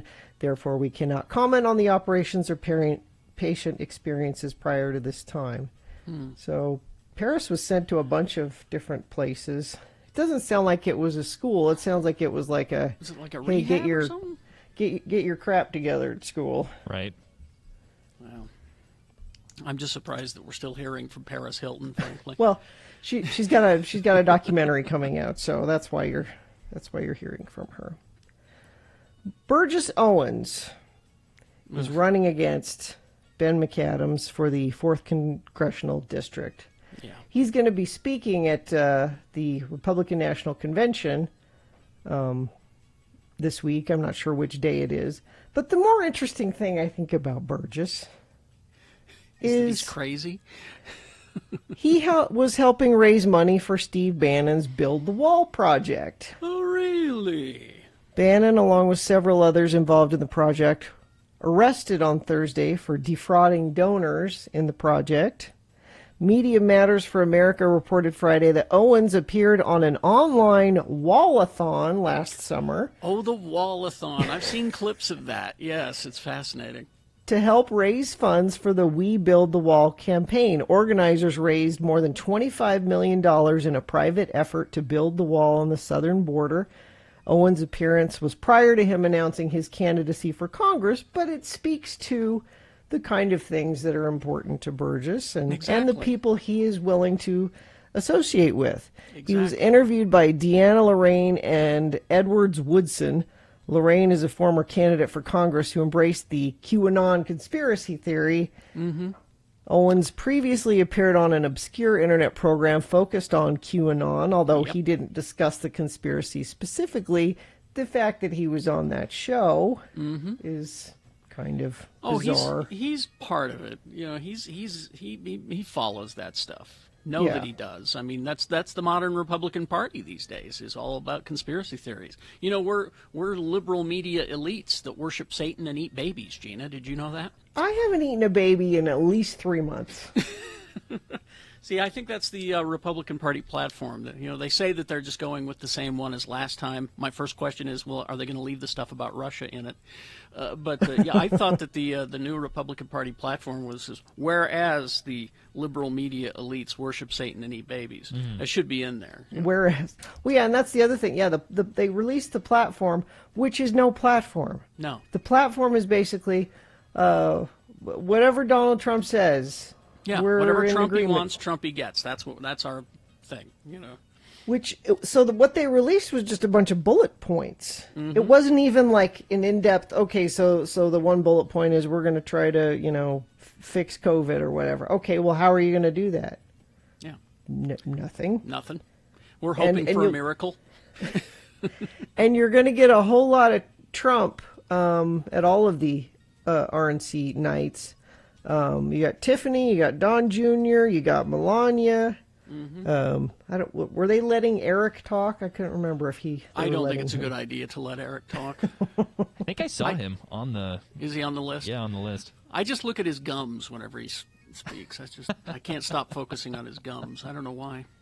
And they say that Trump is going to talk every night because if he has a chance to be on TV, he'll be on TV. And you could feel kind of bad for him because he loves the big rallies and he's just not getting them. And the poor dear is... My heart's broken. Yeah. Here's the thing is that the place that they're holding their convention, they're calling it a hub, it's a government-owned facility. And they're also going to have part of it at the White House, also a government-owned facility. And it's not ethical to use a government-owned facility to promote a political party. But, of course, these days, ethics. Well, and they're claiming, it's to save money. No, it's because you want the backdrop of the White House behind you. So there's a bunch of social media calls to, really, you're going to be outside at the White House, live on TV, huh? It'd be really interesting if a bunch of protesters showed up outside, enough to make enough noise. Made a lot of noise, yeah. That would be very interesting. And they got no backup plan in case the weather changes. I mean, they're still planning on it being out in that. Oh, and after what they did to the Rose Garden, that's another story. They got no contingency plans for the weather. They got no backup. Yeah, it's just and hilarious. They kept making an issue out of the Democratic convention. Oh, that was pre-recorded, and that was this and that. It probably would be smart to have a few pre-recorded things if you're going to be outside and don't know how that's going to go. Does it matter if something's pre-recorded? Doesn't it matter what you're saying, what the message is? I would think. No, but they were trying to make an issue out. Well, Joe Biden was just reading off a teleprompter, and anybody can do that. Donald Trump seems to have a very difficult time. He has a difficult time reading off of a teleprompter, and when he doesn't read off of a teleprompter, he's one long run-on sentence. I mean, so you'd better hope that he could read a teleprompter, but he can't. He's terrible at it. A small study found that people who wore face masks were thought to be more attractive. I love this as a marketing idea to get people that aren't wearing masks. You're more attractive. Oh, look, Carrie, you're so... Oh, Nick, very handsome. Look Carrie, at his very jawline handsome. in this mask. So prominent. I like it because I'm not a big makeup wearer anyway. So now I just have to do my eyebrows and I'm pretty much set for going out. Project's been dubbed Beauty in the Mask, conducted by Temple University College of Public Health and the Center for Human Appearance. That's a thing. The Center for Human Appearance? Yep, at University of Pennsylvania's Perelman School of Medicine. With the help of 500 participants, 60 faces were ranked on attractiveness. The study utilized a racially diverse set of male and female faces, which were sourced from Chicago Face Database. Participants were required to rank the faces without a mask and categorize them as unattractive, average, or attractive. You have to have a pretty thick skin to be part of this. Unattractive.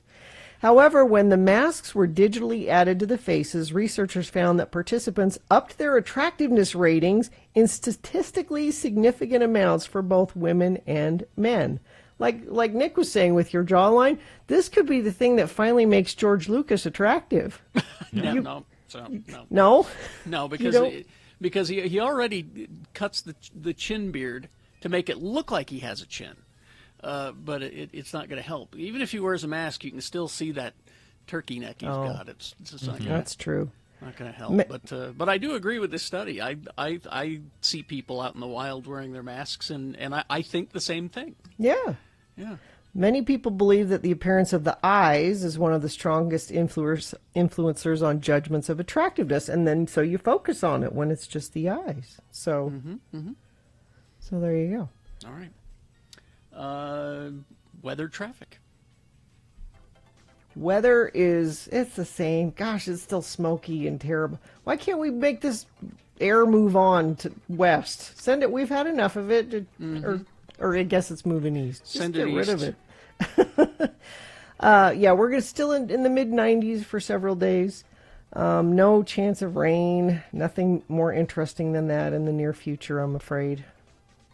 Traffic has been very light this morning, and that's good news, especially with kids going back to school. You're going to see kids out walking to school and waiting for buses and things, so that's something you haven't had to be aware of and look out for quite a while.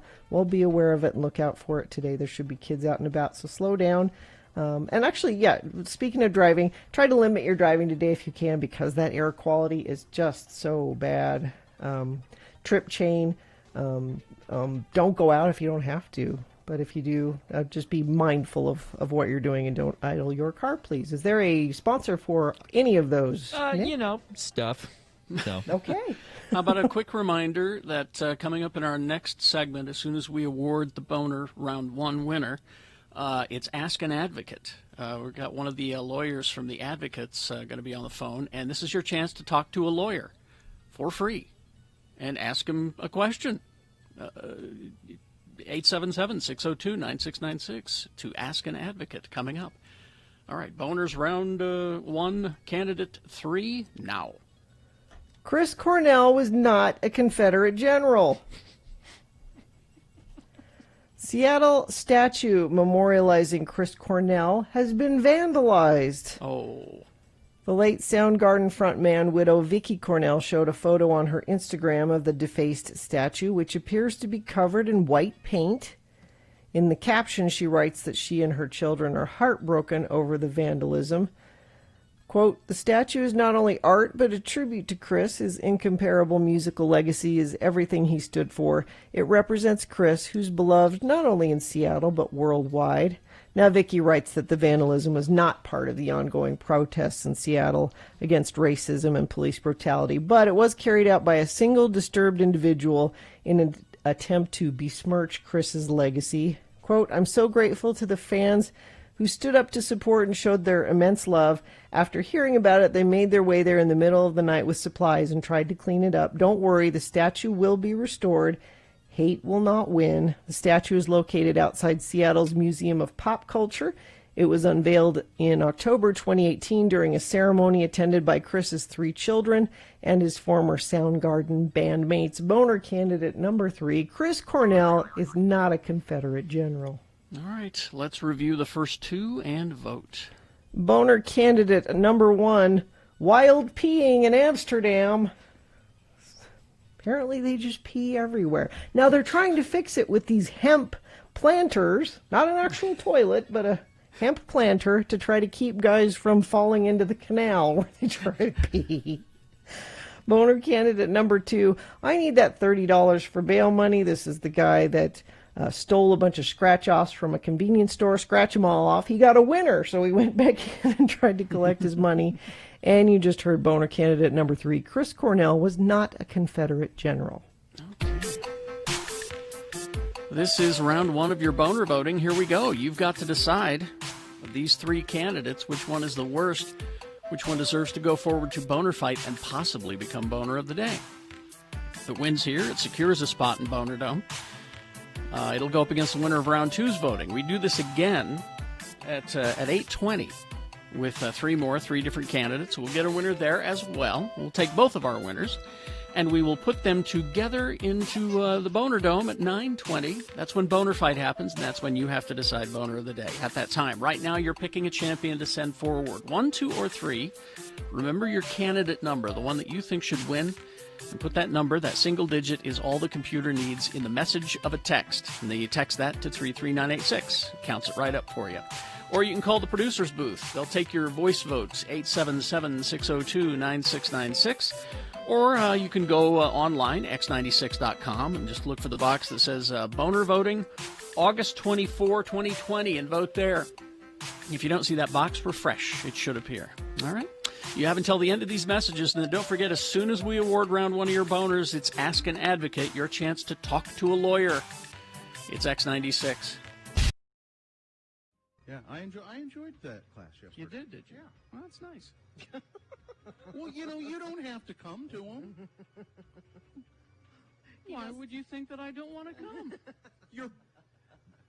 Carrie, I have because I am one of the kings of sarcasm, I note sarcasm in your voice. I don't know what you're talking about. He had a great I thought it was a time. grand waste of time. I'll be quite honest with you. All right? Because in those classes, there's maybe 5 kids who are actually interested in radio, and the rest of them are getting an easy credit. Carrie. So the first thing we do when we get to the class is we say, all right, first of all, who's here for an easy credit?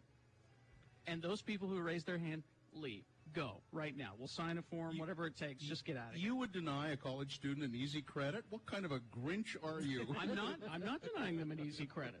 If it were up to me, we would close down the college radio stations, but we don't. That's an easy credit. They can do that. It's just, while I'm there, I don't want to deal with people who just don't want to be there. That's why I don't speak to schools. That's why I hate that stuff. Now, be honest. You don't speak to schools because you're not allowed. There's usually. that true. That's true. Speak to schools. See the basis of education. And by the way, the kids that want to be there, they just sit there like lumps anyway. No, there were a couple of them in the back talking. One who arrived 20 minutes late, and then he sat in the back talking with his buddy. Oh, I didn't see that. When he came in late, I almost said to him, why are you bothering? Why don't you just leave? And he's sitting in the back talking with one of his friends, and I'm like, You should have said something. I didn't notice that. I didn't either. I nearly did, but then he shut up because I started staring him down. If you can just touch one child. I don't need. Look, I don't want him touching any children. I don't. That's why he's not allowed. I don't need to understand education. I'm not trying to take away their breeze through their, college degree. I'm there for an hour. That's all. 5 students who are interested.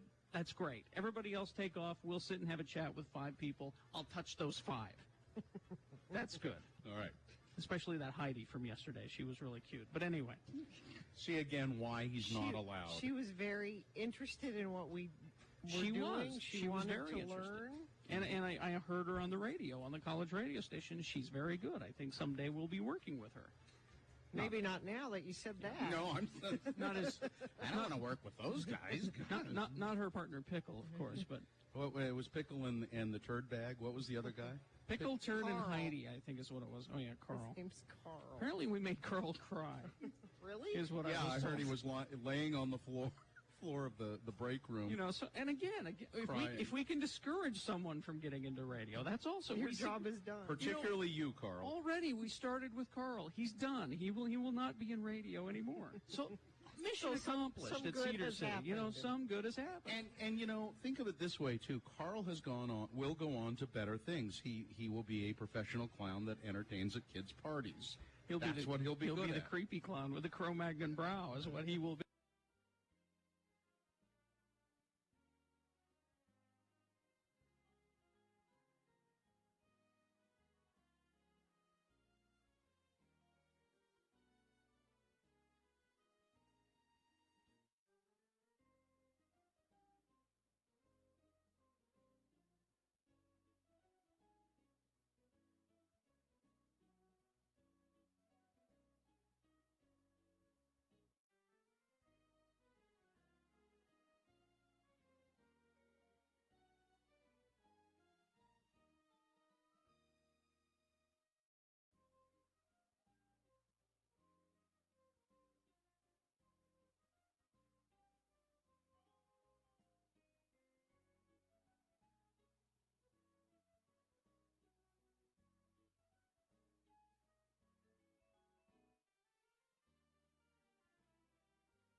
scored round one of your boner.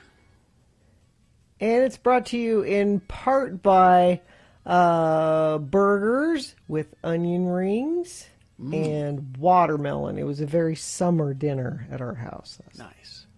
Onion And rings. Did you make the onion rings? Or? no, they're just bagged onion rings that you bake in the oven. Not. Oh, that's yeah. sad.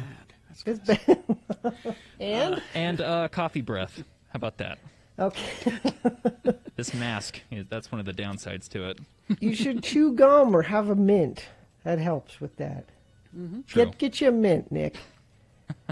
Boner candidate number 1 was wild peeing, which is what's happening in Amsterdam, as always has happened. Carrie knows that from a long time ago going there.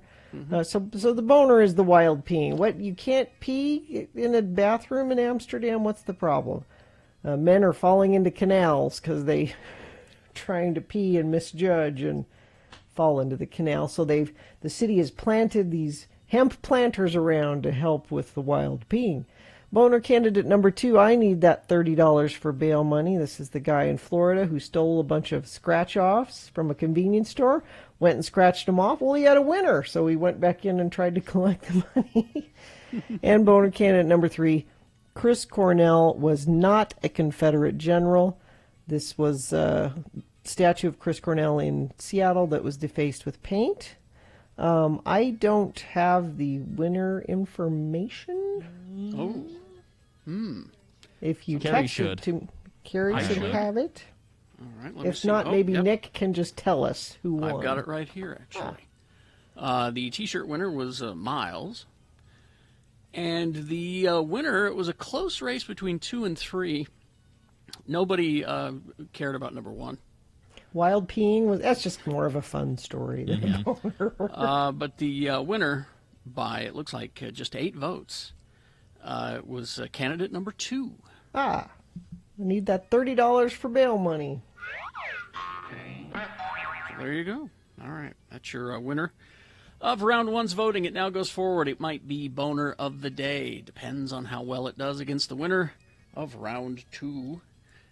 Round 2 coming up at 8:20 with 3 different candidates. And then we'll take both the winners and put them against each other at 9:20 this morning is when Boner Fight happens. That's when you will decide Boner of the Day. All right. We have on the phone Mark Stewart from the Advocates here. And let me see if I can get a theme song going for you, Mark. Yeah, do you have some, some legal theme song we can use for... Oh, wow. That with works. a deep cut. Deep cut. Yeah, there's some law happening there. That's some serious law happening there. Mark Stewart from the Advocates on the phone. And again, if you have any questions, 877-602-9696, and you can talk to an attorney. That is Mark Stewart. Hi, Mark. How are you? Good. How are you guys doing? Good, Mark. Right.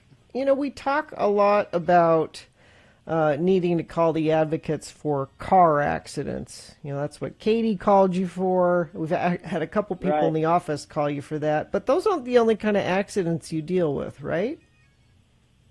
No, they're not. So we actually handle any type of personal injury accident. So primarily auto accidents, but also slip and falls, trip and falls, dog bites, which it's actually interesting. During the coronavirus, we noticed that there was an uptick in dog bite calls that we were getting. And all of the attorneys were wondering, we thought this is really weird that we're getting so many dog bite calls. And then there was actually a national news story where they around the country they were noticing that dogs were more aggressive. And so they had, this was on NBC, but there was a veterinarian that they had come in who said that he thought the reason why there were more dog bites is because the dogs weren't used to people being home as much. And so they feel like it had somehow kind of thrown dogs off, and there was this big uptick nationwide of dog bites. So that was kind of interesting. Be at work. Well, I know. I'm used to my alone time. Why don't you go somewhere? Well, now my dog Ripley is happy that I'm home, but I get the feeling I'm getting a little resentment from Hudson. So I wonder if maybe that's the deal. He wants you back in studio. Well, that's just too damn bad, Hudson. I am here for the foreseeable future. But it's, I can see where people, Mark, think, oh, I'm not the kind of person that would sue anybody. It was just an accident. I don't want to get attorneys involved. Talk to those people that tell them they're not bad people for wanting to get some help. For sure. We hear that all the time. People that call in and say, look, someone hit me. I understand that accidents happen. I've hit someone before. If I hit someone, I wouldn't want someone to sue me. The nice thing is really we only end up suing probably 1% of the cases that we take on. The majority of them, it goes against the other driver's auto insurance, which is why Utah law requires everybody to carry auto insurance for a situation where you get in an accident. So we make the claim with the auto insurance, and then we work exclusively with the auto insurance companies to reach a settlement. So it's very rare that you'd actually be suing the other person or that you'd be involved in a lawsuit. And even if you are, again, it's going to be the auto insurance company that's paying for their lawyer and paying all of the costs. So the individual really doesn't bear anything when we go after them. Well, walk us through what it's like to call, say you're in an accident, take us step by step, how that works. Sure. So the first thing we always tell people to do if they're in an accident is first call the police. So once you've done that and the police have come out to the scene, then we would recommend reaching out to an attorney and just telling them what happened. When you call our office, you're going to talk to a receptionist who takes the call. They'll ask you a few initial questions, and then they're going to pass you right on to an attorney, which makes us different from a lot of the other local law firms. A lot of those law firms, you don't end up talking to an attorney who screens your case. But with the advocates, you're going to talk to myself or one of my partners. We'll go over your case with you. Even if you don't have a case, we're going to give you advice as to what you can do. And then if we end up taking on your case, like I mentioned earlier, we'll start working with the insurance companies with our main goal that you get whoever's injured, that they go to treatment and get better is really what we're hoping. 877-602-9696 if you'd like to ask Mark a question right now, or text it in. You know, some people are kind of shy. You can text in your question to 33986. And it's true when Mark talks about that, because we've been to lunch with you guys, and we're in the middle of a conversation, and somebody says, and they step out of the restaurant to take a phone call because you guys are on call 24 hours a day. Has that affected your relationships at all? Yeah, my wife would probably say yes. There's movies that we've been to where I've had to step out of a movie or dinner all the time. But yeah, that's one of the unique things about the advocates. It's 24/7, and it's 24/7 that you're going to talk to an attorney. So if you call in at 3 a.m. or even on our website, we have a chat feature that's handled by an attorney. If you jump on online in the middle of the night, you're going to be talking to an attorney. Have you had to make any interesting adjustments due to COVID, or seen, like you mentioned with the dog bites, you had an uptick in those? Anything else COVID related, how you guys are handling client meetings and that kind of thing, or interesting calls you've been getting because of COVID? Yeah, so with COVID, we're obviously following the CDC guidelines. Anyone that doesn't want to meet in person, we're set up so everything can be done online and over the phone. So the majority of the sign-ups of new clients we've been doing over the last 4 or 5 months, we have been doing just either through a Zoom meeting or online for people that don't feel comfortable coming into the office. People are obviously wearing masks, washing their hands, doing all of those things. And calls, really, for a while there, accidents had actually gone down because there weren't as many people out on the roads. But now that things are getting a little bit more back to normal, we've seen an uptick in cases. And I would just remind people now with today, I think the majority of Utah schools starting back today and some of them last week, that there's more kids that are out in the school zones and that. And we do tend to see a lot of calls when school is back in, just because there's more pedestrians out on the street and those types of things, and more stop-and-go traffic going through school zones. So obviously be cautious of that as you're out driving. We have time for a quick phone call. Let's go to Mike. Mike, are you there? Hello, how are you? Mike, hi. Go ahead and ask an advocate. Go ahead. Okay, so long story short is back in mid-December, I was involved in a car accident. I was rear-ended. Obviously, the other guy's fault. At the time, it showed that he had insurance on his vehicle from the database that the officer looked up, but ultimately he did not have insurance. He had never paid his premium. So my insurance has been picking up everything, and I'm still going to my head and neck guy and, physical therapy and all this stuff. My insurance company is not pressuring me to settle and be done, but they say that there's going to come a time when I feel that I am done, that I can be settled, and they pay out whatever. So my two questions are this. Shouldn't somebody be responsible as far as, like, the state of Utah to keep track of actual insurance, like who has insurance and whatnot? Because the guy didn't get what should have come to him as far as being ticketed and the process of not having insurance on a bank-owned vehicle, no less, which maybe the bank should be picking this up. I don't know.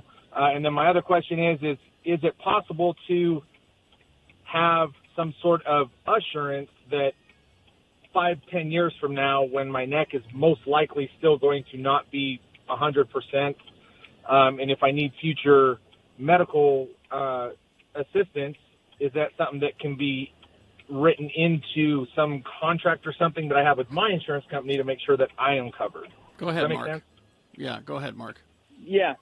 Thanks for the questions, Mike. So answer the first one. There is not a state database that keeps track of everybody having insurance. It's like laws. The law's there.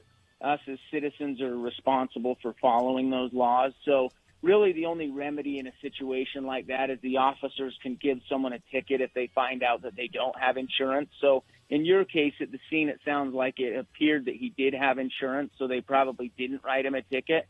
But they could go back if it was proven to them that he didn't have adequate insurance at the time of the accident, and they could issue a ticket. So that's really the only remedy there as far as him not having insurance. Answer to the second question, that's really what we do as attorneys is we make sure that the insurance company, even when it's your own insurance, because in your situation, the claim that's being made is called an uninsured motorist claim, being that the driver that caused the accident didn't have insurance, so you're forced to make the claim through your own insurance, which I'll just quickly say doesn't do anything to you as far as it doesn't raise your premiums. Your insurance company can't drop you. It's part of the coverage that you're paying for when you're paying your monthly premium. So when you get in an accident like this, you have some way of getting everything taken care of. So what we do in that situation is if there is going to be lingering issues or it looks like you could have treatment that's going to extend for several years, you do have a 4-year period of time in Utah to submit a claim. So you have essentially 4 years that you could be receiving treatment before you had to reach a settlement.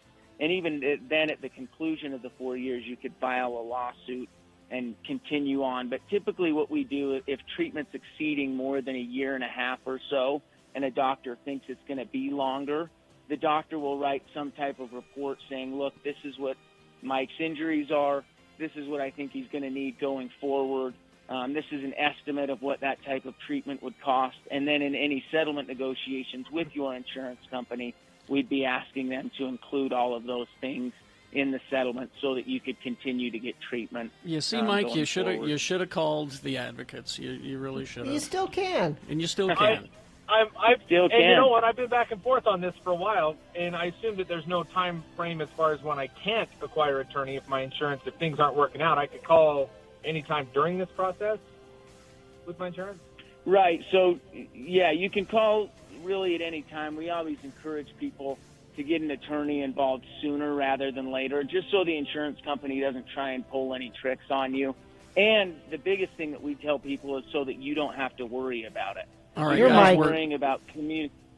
You're Mike, 801-355-5550, or go to UtahAdvocates.com. Call and talk to Mark when we have more time. We're all out of time, you guys. Thank you so much, both of you. We'll talk to you again, Mark. Thank you. Thanks, Mark. Yeah, look forward to it. Yeah, thank right. you. Have a good week. You too. Bye-bye. All right. Traffic, Gina, please. We don't even have time for that, and there We isn't don't? any anyway. And So there isn't we're any? okay. Okay. Move along. We're good. Let's move along. Bill Frost telling us what's on TV this week right after these. KXRK Provo, X96. Why wearing a mask is fun. Number one, you can fill it with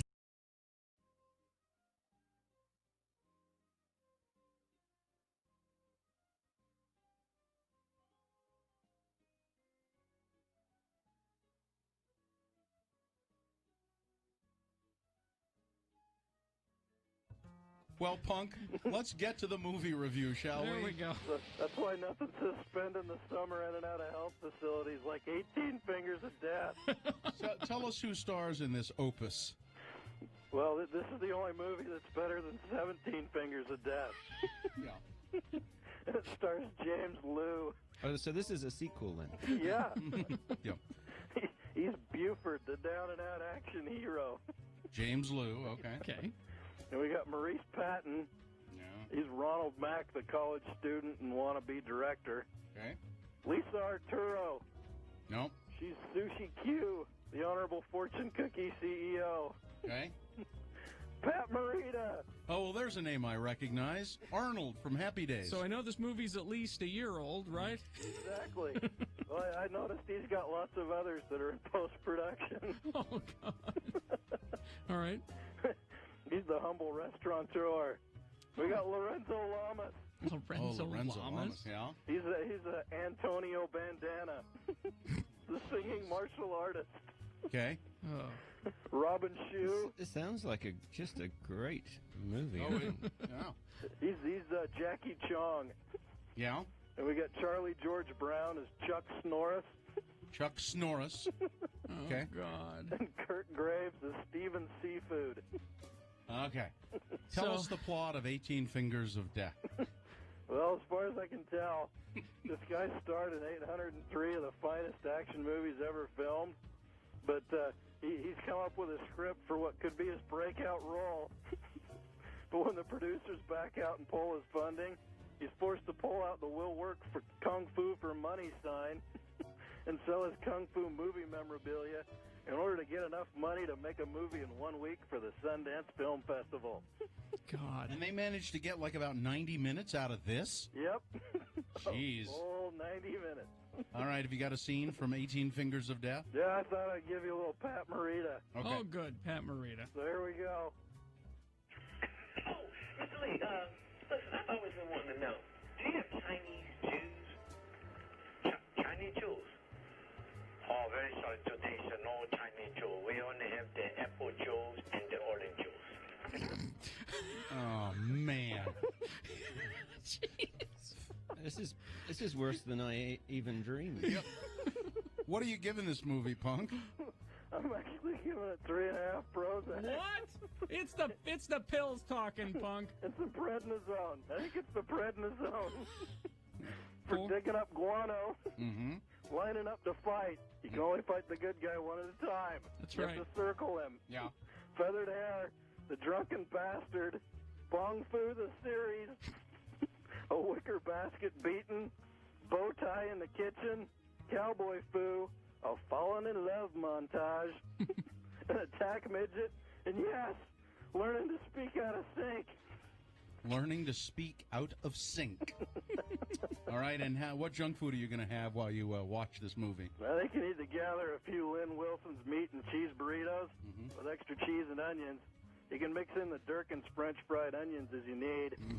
A nice meatball hero, some Rainbow Twizzlers, a bunch of Starburst, Reese's Pieces, a bag of Honorable Fortune cookies, and, yes, a nice cold canister of Lost Energy drink. All right, Punk. Wow, sounds lovely, doesn't For it? those of you that are lost. All right. 18 Fingers of Death. The movie that's better than 17 Fingers of Death.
promo for. It's a broadcasting from the Hoops Vision studio, which is great. We love Hoops Vision and we appreciate that. But because you and Bill and I are all home, there's potential for 4 different studio sponsors. Oh, that means You know? that some company could step up with some big pay and sponsor Dink Studios. Yeah, and like, look, Which right is what above I my call- head right here, x96.com/live, there's plenty of room right there for a, brought to you by logo right there. Just, your business here, Could put something on the wall behind me here. Yeah. right? Look at all that ad space in your house. Indeed. I'm just, I'm just thinking about, it's all about money. Let's get some money right here. And Okay. Speaking of that, does this have a sponsor, Nick? It does. Don't settle for lame TV and slow internet. Let CableTV.com guide you to the best cable, satellite streaming, and internet services near you. Visit CableTV.com today. All right. Bill Frost is here from Slug Magazine, and he writes a TV column there. You also read his stuff. It's BillFrost.tv, right, is the website? Bill? Nick? Are Where's all the Bill? buttons pushed, Nick? Maybe. One. Hold, please. Nick's learning the board for when Katie goes on vacation. Sounds like maybe he's there? He should be there. Bill Frost? Hello. There Oh, he hi. is. And what's your website? Hi. BillFrost.tv? BillFrost.tv. All right. .tv, yes. Thank you very much. What do we have this week? Well, I dug up what I could. It's kind of a slow week. The RNC starts tonight on pretty much every channel except Comedy Central, which is weird. I can't decide And, if I'm going to watch it or not. Don't. Just don't. No? You'll just get angry. You'll just, Okay. Just don't. Wait for the highlights the next day. I guess so. Okay. What else you got, Bill? Tonight is the season 1 finale of a series. It's been running for several weeks now on HBO, and I bring it up now because I think this is a good one to binge instead of wait for week to week on. It's called I May Destroy You. Yes, I've been An watching HBO series. Produced, co-directed, written by, and starring Michaela Cole, a British actress. It's a very dark comedy about the aftermath of sexual assault, but it's a comedy. It's really okay. It's strange to explain, but it is funny, but it's also very dark. We've And we've it's been about, watching. We've been watching it. It's and it jumps back and forth. It'll do some funny stuff, but then it will get very dark. Yeah, so now you can watch it the whole thing on 12 episodes on HBO or HBO Max. And coming up on Wednesday, the season and series finale of Corporate on Comedy Central. I'm glad you And brought this is up. part. I'm glad Yeah, you brought the this show is- up, Bill, because I've been watching the show from the beginning, and because it's great for drops. But this season, this final season, has been some of the best writing that they've had Yes. in this entire thing. And it's only like 6 episodes, too. Yeah, that's And sad. this is part of Comedy Central is kind of getting out of the live action series business. They canceled Drunk History and Tosh.0. Mourn for one, good riddance to the other. Yes. And they're moving a couple of other series to HBO Max. And the only one they have left as far as live action for now is Aquafina is Nora from Queens. So Comedy Central is leaning heavily into animation going forward. They're getting rid of a lot of their live action shows. Well, they're easier Maybe to it's produce cheaper. than easier to produce than the COVID, and they're cheaper. Yeah. Do it from your Yes, house. Yeah. Yeah. And I was going to tell this to Bill. Maybe he's listening. Maybe. The series we've been talking about for a couple of weeks now, Upright on Sundance Now, streaming platform, starring Tim Minchin. It ends this week, so that means all 8 episodes will be available. So if anyone is interested in this series, we've mentioned a few times here and there, I would recommend get that 7-day free trial, binge it, and then get out of that trial. And then Are just you choose not encouraging to. people to cheat, Bill Frost? It's totally legal. There's nothing cheating about it. They're offering Exactly. you a free trial. Exactly. Take advantage of it. Mhm. Yeah. Yes.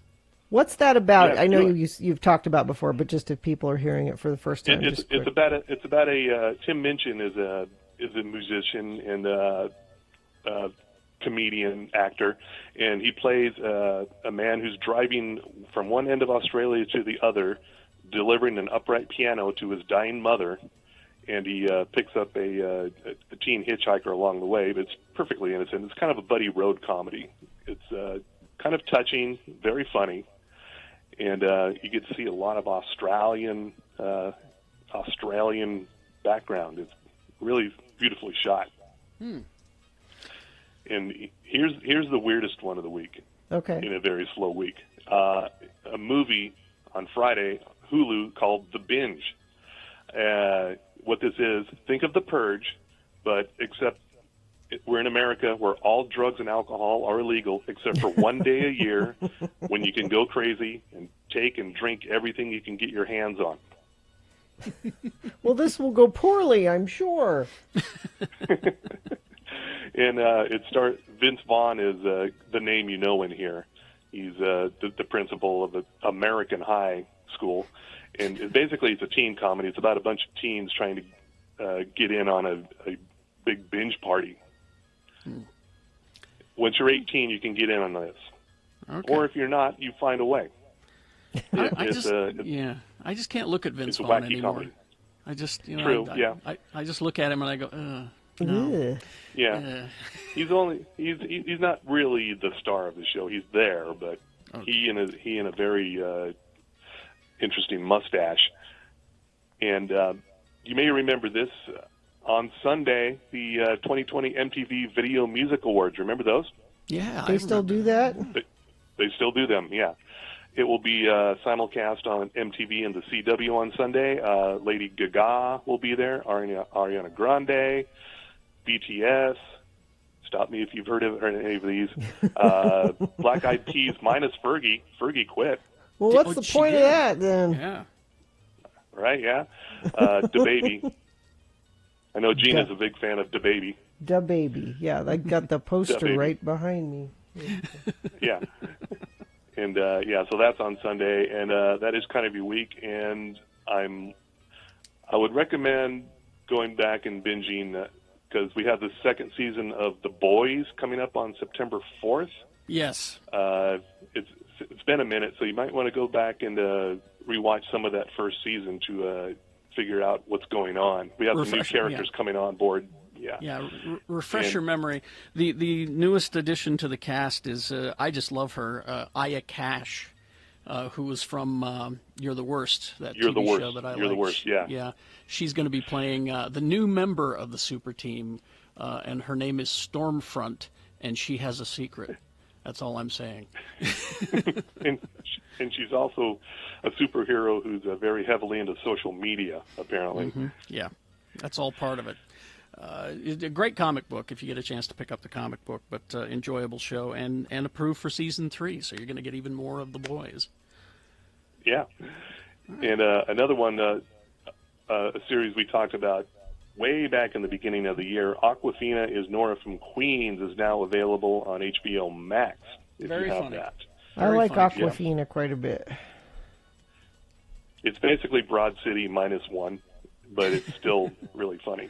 It's a funny show. Is that everything, Mr. Frost? That is, yes. All right, thank you very much. Bill Thanks. Frost. Read his stuff in Slug Magazine or go to billfrost.tv. Bye, Bill See his Frost. stuff. Thank you. Traffic, please, Gina. Yeah, I don't know where y'all are or what you're doing. Maybe you're all just behaving yourselves because UDOT is telling me things are moving well. Everywhere along the Wasatch Front, I have to go all the way down to St. George where there's flooding and sinkholes to find issues.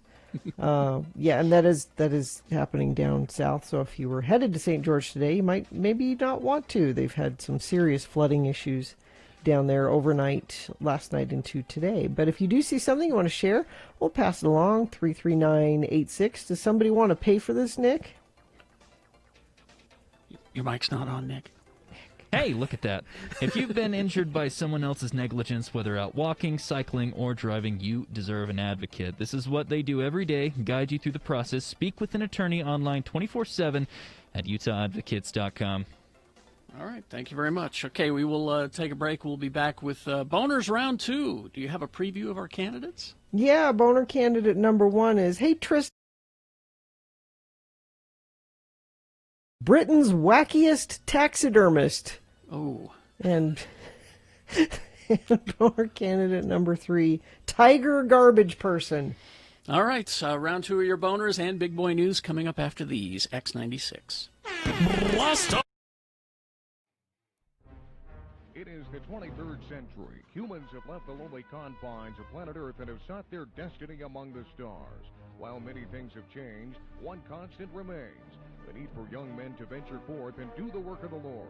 This is the tale of two such men who at the age of 19 have answered the call of their general authorities and are embarking on a 2-year mission to spread the gospel throughout the entire galaxy. This is the story of Space Elders! Today, we join our missionaries as they land on a remote planet called Triskelion. Hey, Lehi, ever wonder where Zone Leader Hansen finds planets no one has ever heard of to send us to? Well, I'm sure these folks just call the 1-800-Subspace channel and request visits by missionaries. Well, we've been on Triskelion for over a minute now, and no one's made an attempt on our lives. I'd say so far so good. These are the agreed-upon coordinates. We were supposed to wait here for them to contact us. What the flip? Hey, where are we now? You are in a cavern miles below the surface of Triskelion. Looky, Butch, disembodied brains. Who are you guys? We are the providers. 200 quatlus for the tall one. 300 quatlus for the tall one. Excuse me, providers. I'm Lehi Christiansen, and this is Elder Jensen. 500 quatlus for Elder Jensen. As I was saying, we represent the Church of Jesus Christ of Latter-day Saints. You know, the Mormons. 600 quatlus for Elder Jensen. We was wondering if you had heard of our church and if you'd like to hear more. 700 quatlus for Elder Jensen, and I'll let you have the fat one for free. Hey, wait just a minute. Missionaries come in pairs. You can't split us up. We are a package deal. Okay. 800 quatlus for both of the Mormons. That's my final offer. Did we just get sold to that glowing brain under the glass doodad over there? That's what it sounded like. We'd better get to the bottom of this. Excuse me. It's me over here, Lehi. You know, the fat one. But you're not helping. Sorry. If you brains are done talking amongst yourselves, we'd just like to talk to you about joining our faith. Silence! You are now a drill thrall. You will fight in the arena for our amusement until you are dead. I don't like the looks of this. Come on, don't be such a wussy. We have these big stick thingies to defend ourselves with, and our opponent is a scantily clad woman with big breasts. Come on, lady, take your best shot. Ow! Hey, I wasn't ready. Try that again, I dare you. Ow! Hey, that's gonna leave a mark. Hey, provider guys, care to make a new wager? 300 quatlus on the missionaries. 400 quatlus on the scantily clad woman with big breasts. How would you like to wager your eternal souls? Make this good, or we will teleport you onto the surface of Triskellion's sun. Okay, here's the deal. If we win, we get to go free, and you donate 1,000 quatlus to the LDS Church Missionary Program. We lose, and we will remain drill thralls and fight for your amusement. I don't know. That's a lot of quatlus. Well, you chicken? You have a wager. You two against all of the other drill thralls. Oh, well, it was nice knowing you, Lehi. Don't sweat it, Butch. I got a plan. Is this the end of Butch and Lehi? Will they spend the rest of their very short lives as drill thralls? Can quatlus be used to pay tithing? How exactly would you baptize a disembodied brain anyway? Tune in next time to hear Lehi say, "Put down your stick, Butch, and follow my lead." Oh, but we couldn't take a prissy girl thrall, and you think we can take on all them without weapons? Trust me. Excuse me, drill thralls. I'm Elder Christiansen of the LDS Church. My companion, Elder Jensen, Hi. and I were wondering if you'd like to learn more about the Mormon Church. Hey, where's everybody going? Foul! You cheated! I demand a rematch! On the next eye-gouging episode of Space Elders.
God bless you, Kerry Jackson. Because not only did he play that drop for me, just for me on our cameras, which aren't on during the commercials, he has a little replica of Herbie the Love Bug and was doing, was acting out the whole scene. I acted the jump for her. Because if anybody could do it, would be Herbie. Yes. It's true. Thank you for that. Herbie was the closest. It might have been the Bluesmobile, or it might have been the Back to the Future car. I've got a bunch of them down here. And speaking of which, behind me, of course, I promised to, as long as I can, as long as we're doing this from home at x96.com/live, a different piece of art every night, every day, art or poster. And this is the second in a series of old Disneyland ride poster replicas. This is a ride that is no longer there. Space Station X1 in Tomorrowland. Hasn't been I there don't even for a remember very- that. Yeah, What kind of ride that's was how- that? That's how long it's been. It was just kind of this fake space ride. I'm in. Anyway. That's it? These will continue the rest of the week. So stand by for that. All right. It is time for round 2 of your boners. Here we go. 3 news stories. These are examples of bad, stupid, or funny human behavior, and you will decide with your vote of these 3 candidates which one is the worst, which one deserves to go forward to Boner Fight and possibly become Boner of the Day. Before you see if it wins here, it'll go up against the winner of round 1's voting. That was an hour ago. But we'll take both of our winners, and at 9:20 this morning, you will decide the real Boner of the Day with Boner Fight. So in order to do that, we got to get a champion for round 2. Here we go. Send one of these forward. 2 candidates now, a third after the news. Once you've heard all 3, you will vote, and one of you lucky random Boner voters will receive. You know, a Boner T-shirt. Look at this thing. It's black and white, Yeah, and yeah. you can get it. Well, someday. Someday. Is that it? Are you sure there isn't anything else with that? I'm looking at the sheet now. No? Okay. Just checking. Boner candidate number 1, Tristan Knock It Off. NBA star Tristan Thompson may be back in good graces with Khloe Kardashian, but he's royally pissing off his neighbors by allegedly throwing a huge house party in the middle of a pandemic. Thompson was called out Saturday evening by a neighbor on his block who posted a video of the huge collection of cars clogging up the street and let Mr. Khloe know that he's putting his 2-year-old daughter, True, at risk by hosting these mass gatherings. And a lot of other people, too, by the way. The Cleveland Cavaliers pro baller was called out on Saturday evening by his Los Angeles area neighbor, who also has a bit of fame. She's a Playboy model, Daisy Jean. You didn't know there were still Playboy models, did you? I wasn't sure. She took to her Instagram stories to call out Thompson for hosting the irresponsible soiree. Kardashian baby daddy being loud and throwing a party during a pandemic on my street, the model wrote to her 26,000 followers while including a puking emoji. The video shows the street lined with cars, also appears to show a police cruiser rolling by the event. It's unclear if the cops ended up busting the party or not. She said, it's crazy how you'll put your child's life at risk for a party. Boner candidate number 1. Tristan, knock it off. Boner candidate number 2. Britain's wackiest taxidermist. Now, I'm curious about this one. Britain's wackiest taxidermist has created a solution for loved ones who want to embrace while social distancing. A high-five machine made out of rat's legs. Yeah. Jack Devaney has spent more than 2 years building up a catalog of unusual creations that already include a rabbit toaster and magnetic mice. He has now unveiled his latest work, the Pawtable high-five machine, made using limbs from rodents below the knee to the tip of the toe. His inspiration came from wanting to help people who like to celebrate and greet each other with a high five, but are concerned during coronavirus. Now, if you go to x96.com/live, you can see these things. They're real. And they're gnarled. Yeah, they're rat hands. They're rat hands, and he's mounted them on like a wobbly little spring kind of springs. So so you're supposed to carry this around, and then if you want to high five a friend, you pull out your little rat leg, and then. Jeez. Some of the Please fingers don't. look like mini rat hands. They're disgusting, aren't they? Wow. So he's saying, buy one for you and then one for your friend, and then, the little hands can high-five each other. I don't know. I just liked that at the beginning of this it said Britain's wackiest taxidermists, which means there are other wacky taxidermists, but this one, he's the wackiest. That's Boner. I can't help but think that maybe he was just thinking, well, I got all these rat hands. What do I do? What am I going to do with all these We got this rat box back hands? here. It's just sitting there. I don't think this was an idea. I think it was, what do I do with these? They're all just lying. They're taking up too much space. Britain's wackiest taxidermist. Coming up in a moment, Boner candidate number 3, Tiger Garbage Person. All right, we got Boner candidate number 3 for round 2. Coming up after this, Big Boy News and Opinioendo, brought to you by. During the month of August, Scott Hale is offering $39 AC tune-up. Call Scott Hale at 801-264-HALE.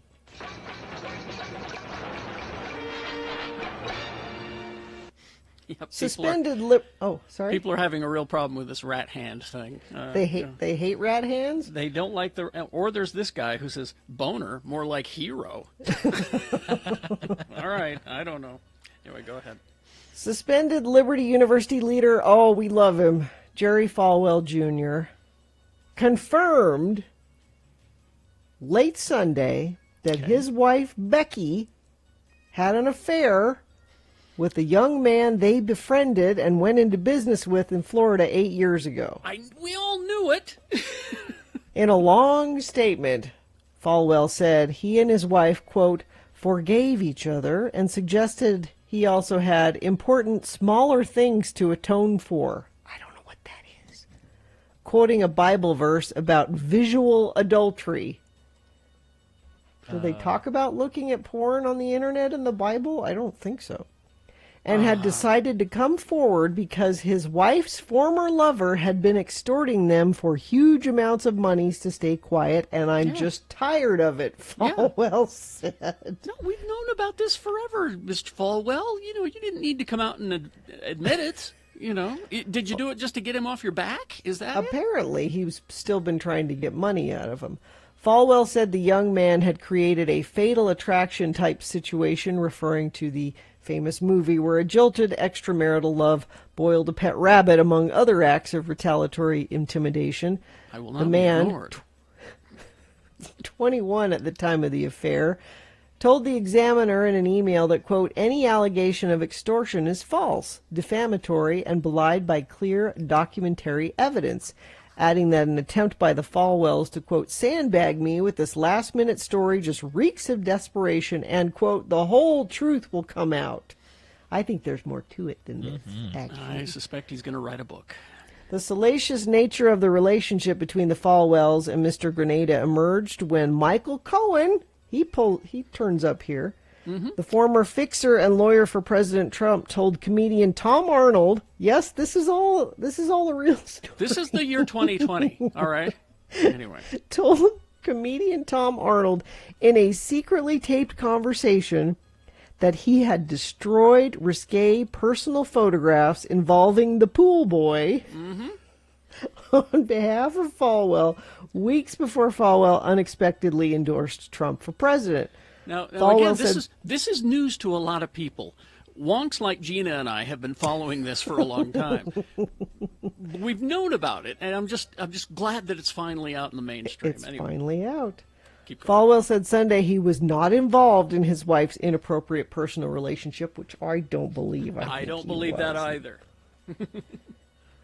Let's see. Did he say anything else about it? Because this is just a great story. Liberty University, of course, is a conservative evangelical Christian college founded by his dad, Jerry Falwell Sr., confirmed Friday that Falwell has been placed on indefinite paid suspension while the university investigates various rumors and claims about him. Because this thing was a long time ago. He's been doing stuff recently that the university's upset about. Give him your money. He's a man of God. Right. That's for posting and then deleting a photo of himself with an arm around a woman, both of their pants partially unzipped at, quote, a trailer park boys costume party on a yacht belonging to NASCAR mogul Rick Hendrick. Yep. Get all your tax-free money. Yep. Falwell's family's reportedly been taking family vacations on the yacht since Liberty University signed a multi-million-dollar sponsorship deal with Hendrick Motorsports, because it's not about God, it's all about money.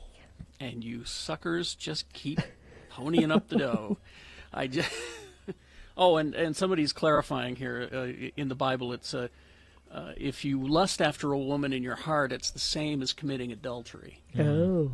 Okay. That's probably what it was, but well, I think that he did commit adultery. I think if you lust after the pool boy in your heart, that also, I think. Exactly. White House counselor Kellyanne Conway will depart her position in the Trump administration at the end of the month to focus on family matters, she said in a statement late Sunday. This is completely my choice, she said, my voice. In time, I will announce the future plans. For now and for my beloved children, it will be less drama, more mama. Thank you, Kellyanne. It's about time. She's been a close advisor to the president dating back to the 2016 campaign. She was the first woman to manage a victorious presidential campaign after she took the reins during the 2016 cycle, late in the cycle. And she served as the White House role since the beginning of the administration. Also, her husband, who was part of the Lincoln Project, it's a group of Republicans who were anti-Trump, and they've put together some great video packages and ads and things that he has also come out and said, I'm taking a little time away from the Lincoln Project to focus on family. And it seems like this is all related to their daughter, Claudia, who's 16, I think, and she's had a really strong social media presence complaining about her parents and how they're so distracted with their jobs and political aspirations that they're ignoring the family, and that she wanted to emancipate and all kinds of stuff. It's such a, and again, Kellyanne Conway, one of the also part of the people who helped Trump get elected. She's jumping ship, and the rest are in jail. So. And I hope this is to finally go back and focus on your family, Kelly. I hope that's what this is about. I wish I could believe her, but she's lied so many times. Yeah. I don't know. So yeah. Is that all the time we have, Carrie? Sure. Sports, weather, traffic. We'll just mention our beloved Jazz, who just continue to kick ass in the bubble. Ass kicking in the bubble. They've won again, and Donovan Mitchell has done it again. He's become just the third player in NBA history to have two 50-point games in the same series, joining Michael Jordan and Allen Iverson. He's just amazing. We're so lucky to have him. We should pay him more money. Next game they have against the Nuggets is tomorrow at 4:30. That's sports. Weather, it's just the same. We've still got this yucky, smoky haze going on that I know is affecting a lot of people. If you've got asthma, I'll give you asthma. It's a slight chance of maybe blowing some of it out tonight, but not like 20% chance of maybe a little something. High of 96 today. And traffic's been very light this morning. I have no accidents to tell you about, and I'm hoping it's that everybody's paying attention and playing by the rules, because they know lots of kids are going back to school today. So extra kids out walking, crosswalks, buses, bus stops. Be careful at all of those. And, of course, this afternoon as the kids are coming home, be aware of that as well. Try to limit your driving if you can. We've got that bad air, and driving too much only adds to it. So trip chain. Save your trips. Do it all at once in as short a time as possible. That really helps. That's traffic. All right. Nick, do you have any sponsor for that? Not right now. We'll check them out later. How about that? Okay. Okay. Boner candidate number 3 for round 2. Tiger garbage person. Zookeeper Jeff Lowe. Yes. Is facing possible civil penalties for alleged willful animal You try to say willful animal welfare violations. Just try to willful animal welfare violations. Thank you. At the roadside park made famous by the hit Netflix documentary Tiger King, the allegations number in the dozens and date back years. Among the most serious claims, animals repeatedly did not get proper veterinary care, and vet records were falsified to cover up neglect. I am not going to read you the details of some of those. I don't want to hear it, because this whole Tiger King phenomena just drives me crazy. I hate them all. They shouldn't be famous. No. And hopefully they're all getting their comeuppance. A top official at the U.S. Department of Agriculture last week filed a complaint outlining the allegations. In a post, Lowe called the allegations a litany of falsehoods. But maybe he will finally get his comeuppance. They're asking for the revocation of Lowe's exhibitor's license and more civil penalties as warranted under the circumstances. Also trying to make it so his wife, that he can't transfer ownership to his wife. So maybe if we can't lock him up like he should be, we could at least, hit him in the pocketbook and hurt him there. So, Boner candidate number 3, Tiger garbage person. All right, let's review the first 2 and vote. Boner candidate number 1, hey Tristan, knock it off. This is NBA star Tristan Thompson, who's, a Kardashian off and on, having big parties at his house in L.A. during the pandemic. And his next-door neighbor, who's a Playboy model, said, would you stop, please? Boner candidate number 2, Britain's wackiest taxidermist.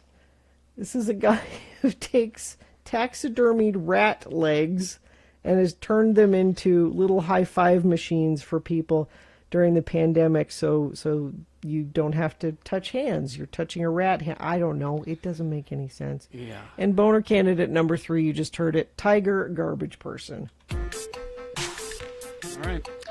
This is round 2 of your boners. You've got to decide of these 3 candidates which one is the worst. Which one deserves to go forward to Boner Fight and possibly become Boner of the Day. If it wins here, it is not Boner of the Day yet. It'll have to go up against the winner of round 1's voting. We did that an hour ago, but we need 2 candidates to send forward to Boner Fight so that at 9:20 this morning you can decide who Boner of the Day is. So right now we need you to pick your champion for round 2. So here we go. It's 1, 2, or 3. Remember your candidate number, the one that you think should win. Put that single digit in the message of a text. Then text that to 33986. Or you can call the producer's booth at 877-602-9696. Use your voice to vote. Or go online, x96.com. Look for the box. This is Boner Voting, August 24, 2020, and vote there. This is round 2, and then we'll have Boner Fight at 9:20. So you have until the end of these messages to do so. Round 2 Boner voting. Let's go. When Carrie...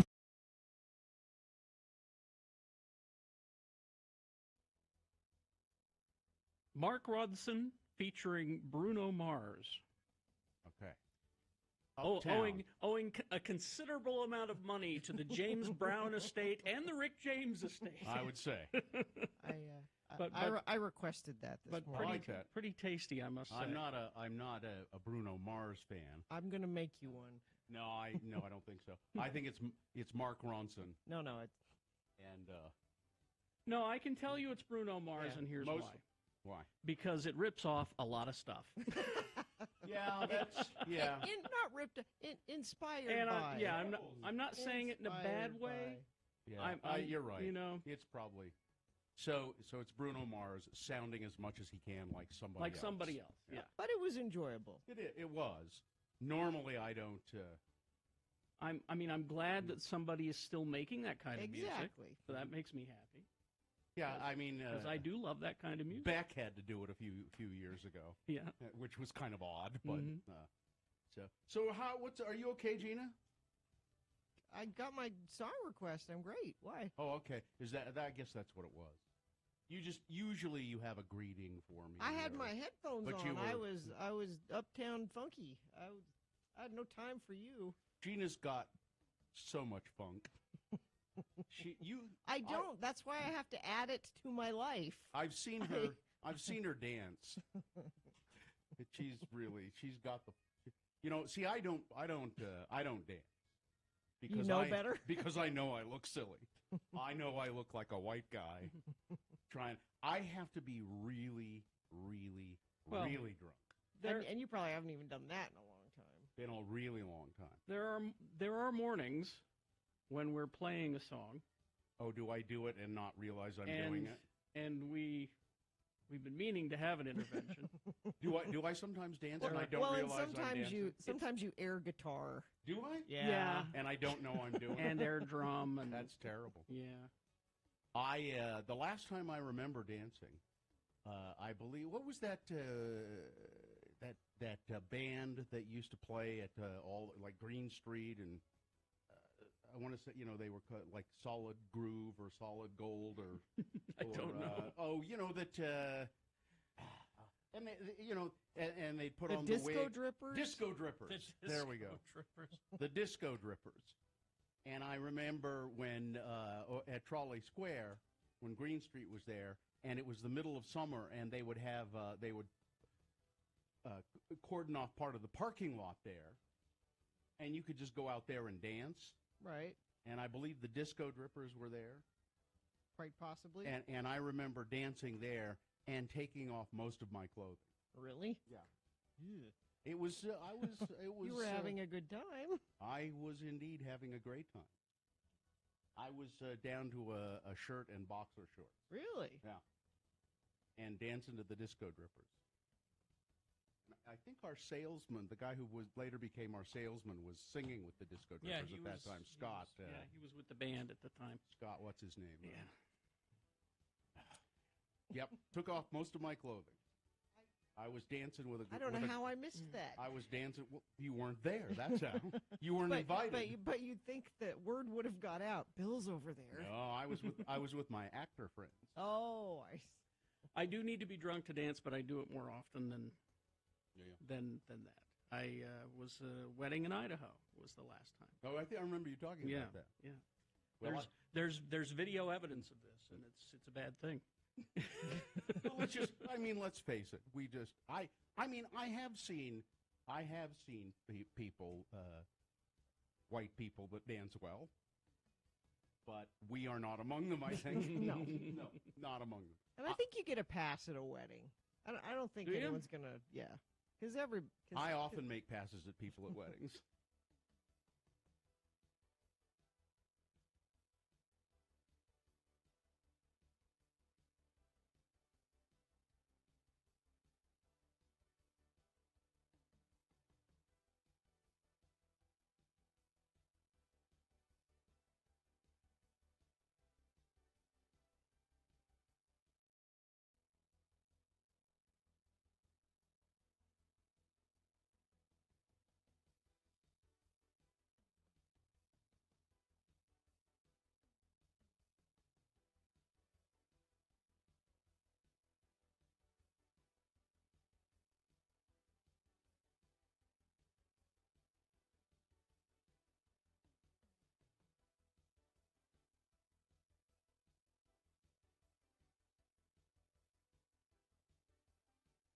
Okay, it's time to award round 2 of your boners. And it's brought to you in part by Meat and Bread. And Diversion Eatery offers brunch weekends from 11 to 3. Try the steak and egg poutine with a Bloody Mary or mimosa. It's the best. Open daily for dine-in or takeout at 535 North, 300 West. Check out the menu at diversioneatery.com. The boner candidate number 1 was, hey, Tristan, knock it off. This is Tristan Thompson, NBA player, Cleveland Cavaliers, sometime Kardashian, who was having a big party at his house, and his Playboy neighbor was like, hey, would you knock that off? You know, you have kids and things, and what are you doing? And, yeah, who's having a party now? Don't do that. Boner candidate number 2 was Britain's wackiest taxidermist. This is the guy that taxidermied rat legs and is selling them that you can buy. I think Nick wants one. So it's for COVID, so you're not actually touching people when you're high-fiving them. You high-five them with your taxidermied rat leg, and that, yeah, I don't. It's so much simpler. And boner candidate number 3, Tiger Garbage Person. It's just more Tiger King stuff, but hopefully they're finally getting fined and charges and for mistreating animals. Like them to get what's coming to them. That was boner candidate number 3. I do not have the winners. Carrie, do you have let's them? see if they sent them to me. They have not sent them to me. Nick, do you have them? Yeah, Katie has got them, and she's passed her phone. Looks like, well, first of all, our T-shirt winner was Tyler. Congrats to him. But barely managing to pull ahead, beating number 1. Your victor is boner number 3. Tiger Garbage Person. There you go. If you're one of the few people on the planet who have not seen that Tiger King show, don't. For 2 reasons. 1, it will make you sick. Yes. Second, you're just encouraging them. So stop. They all need to be in jail. Yes, they should be. All right. Geek News now, brought to you by... The Department of Workforce Services is hosting a statewide virtual job fair. Over 75 employers from around the state will be filling thousands of openings on Thursday, August 27th, 10 to 1. Full, part-time, and telework jobs available in a wide variety of industries. Go to jobs.utah.gov to register. Brand new episode of GeekShowPodcast.com available now. Name of the episode is Spud Buckhide. Is that a person? Sounds like a person. We all got Red Dead Redemption names. Ah. And that was. Is that there was a one. generator? Is there a Red Dead Redemption? There is. Yeah. Okay. You can go online and they'll create for you a Red Dead Redemption character name. I just chose Nathan, Arizona because. Thank you. Good. I love that. Big doings this weekend. We were recording Geek Show while this was going on. The big thing this weekend was the DC Fandome. Since there are no Comic-Cons these days, most of the corporations have taken it upon themselves to do their own convention and do it virtually. And so far, San Diego Comic-Con came and went, and nobody really noticed because most of the big companies decided to do it on their own. Marvel has yet to do anything, Disney as well, but they've made a few announcements, but DC really did it up big. So if you're a fan of DC Comics, you were really, really pleased with what went down this weekend. DC Comics, of course, the Wonder Woman, Batman, Superman, Flash, that group, Aquaman. The big thing that we got, and I want you to watch, Gina, because it's so damn cool. We did get a new trailer for Wonder Woman 1984. This movie is all for me. Everything about it is for me. And it just looks so cool. Everything will be different. I mean, what they're doing with this character, finally, after, 80 years? They're finally seeing the full potential of this character. I'm here to change your life. She is just awesome. Gal Gadot is just amazing. I love her. Max Lord is the villain in this. Max Lord is a longtime DC character. Yes, Chris is back. Chris Pine. Steve Trevor. But he died, Carrie. How can he be back? That's all part of the whole Max Lord thing. Okay. Set decades after the first movie, of course, Wonder Woman 1984 sees Diana attempt to live a sheltered life, operating in secret as Wonder Woman while keeping people at arm's length, still mourning the loss of her love, Steve Trevor. Oh, yeah, spoiler, he died in the first one. But a mysterious man named Maxwell Lord, starring Pedro Pascal, is who's playing him, starts claiming that he can give the world everything they desire. Diana finds herself reunited with Steve and having to face the consequences of what happens when those around her seek power that they don't know they really wanted. They will never find us. I forgot to tell you. What? Radar. Will they shoot at us? So we also, the thing that answered the big question for us geeks is you've got Kristen Wiig is the other villain. Oh, she's a villain. I didn't know she was a villain. She is Cheetah. That's the name of the character. And we were wondering, is she going to go full-on cat body? Or just kind of dress up as one? Or what the deal is? Well, we get a look at her in the trailer. And she mutates into a cat.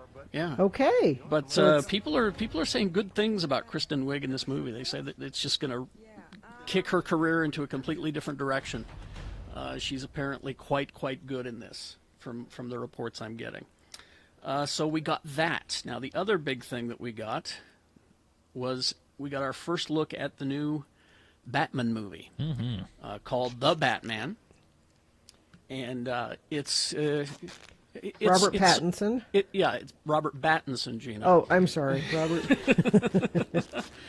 But we got this. It's just an excellent first trailer, our first look, and this is only from 25% of the movie because they had to shut down production because of COVID. Now they're starting up production again here soon. But this, who'd have thought the Batman was dark? Oh, so it's a new take on Batman. It's a new take on him. It's just great looking. Let's play a You recognize that song, Gene? Any of this mean anything? It's a Nirvana song. I can't remember Oh, which one I it can is. barely hear it in the background.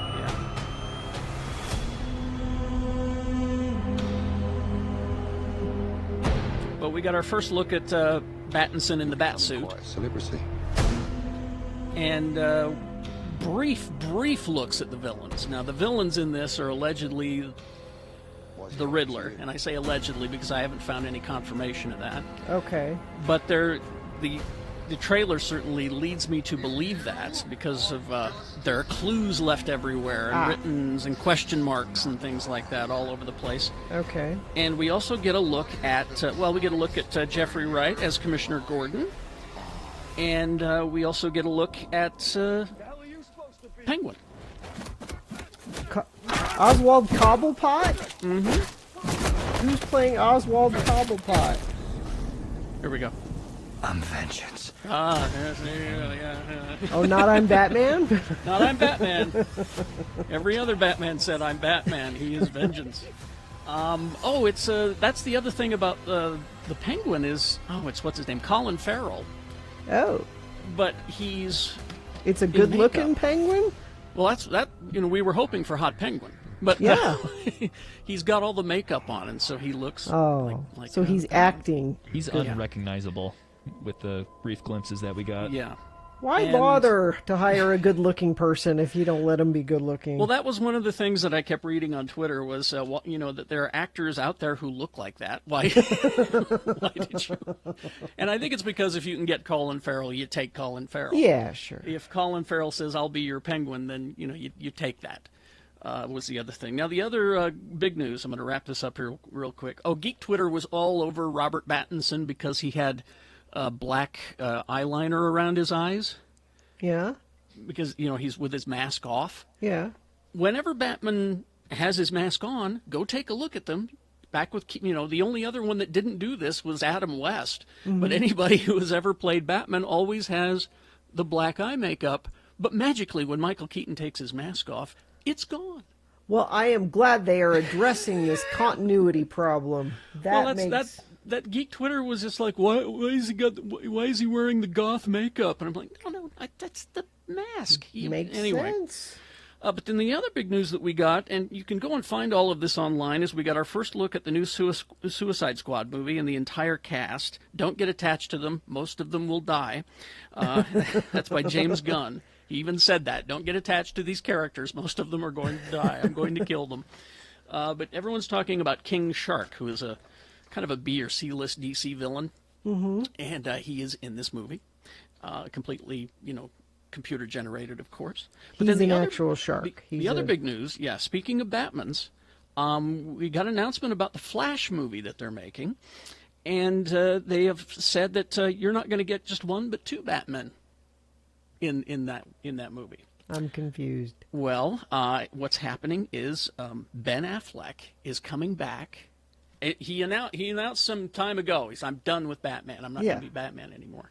But he's coming back for this movie because apparently the plot line of the Flash movie is it's a father-son relationship kind of thing, like Tony Stark and Spider-Man in the Spider-Man movies.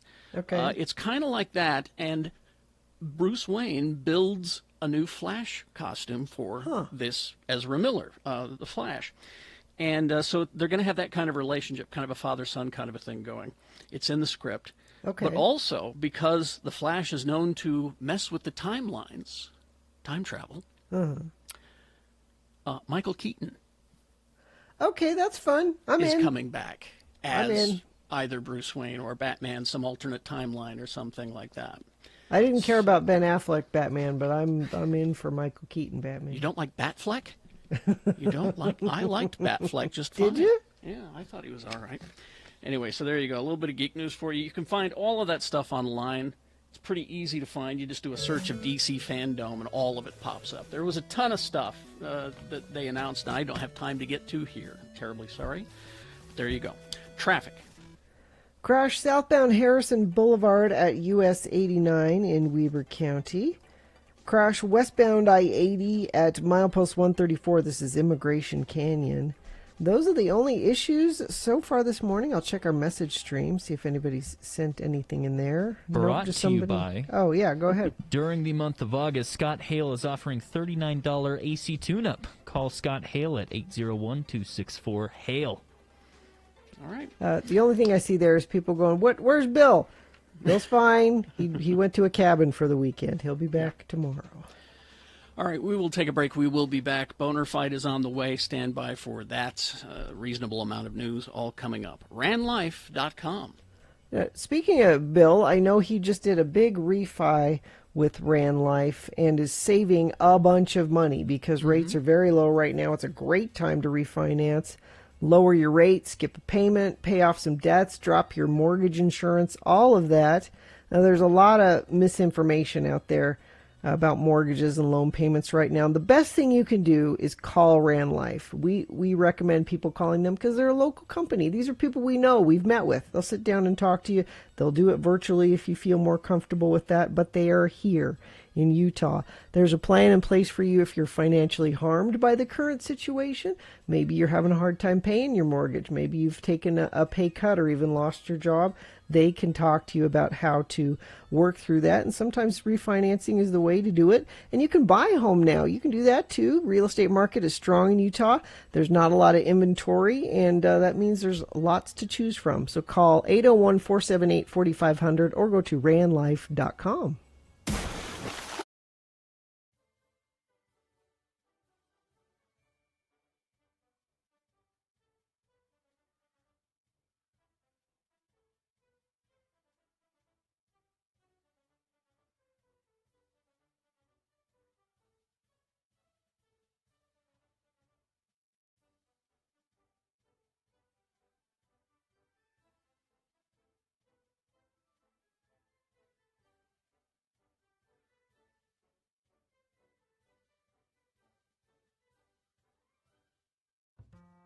Ladies and gentlemen, direct from the haunted house near you, he's the guy who chased you out at the end. He wears I was scared. He wears the hockey mask and threatens you with a chainsaw.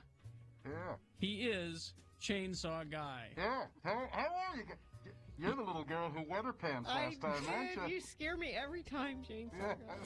Chainsaw Guy, it's good to see you. Of course, a lot of people know you as the guy who chases you out at the end of the haunted house with the chainsaw. Happy Halloween, everybody. And you've been very busy. Yes, very busy. This is my big night. But a lot of people don't know that Chainsaw Guy is also a very sensitive man, especially in the ways of love and relationships. Thank you. And I am a licensed sex therapist. Now, when sex therapist? When you are, when you're doing your sessions, do you wear the mask? Or do you take it off ever? The mask never comes off. I do change the jumpsuit occasionally. You like the new one? Yeah, it's. Yeah, well, it's a. I thought it was time for a new set of overalls, and so I got the bright orange like a prison inmate. That's very nice. Yeah, it adds to the menace. Thank you. All right, Chainsaw Guy, we have. I believe we indulge her every year. Chainsaw Guy, we have on the line Tim, Tim is on the line, who's desperately in need of some of your love advice. Tim, go ahead and tell Chainsaw Guy exactly what's going on and ask your question when you're finished. Sure, Chainsaw Guy. Well, my question is, I'm in a relationship with a girl named Audrey right now, and everything's going swimmingly with her. She's great. The problem is with her mother. Her whole family is all LDS and very LDS, and I'm very not LDS. Yes. Her mother naturally has a problem with that. Oh, yeah. I would like to know, Chainsaw Guy, what should I do? Well, Tim, I'll be going to say, and I don't think it is. What there's the story in it? I don't think it is something. I got this and again, and then mother and daughter, and you take both of them that you send those for a lot of not necessary and a carry on talk, and I take the person over, and I say the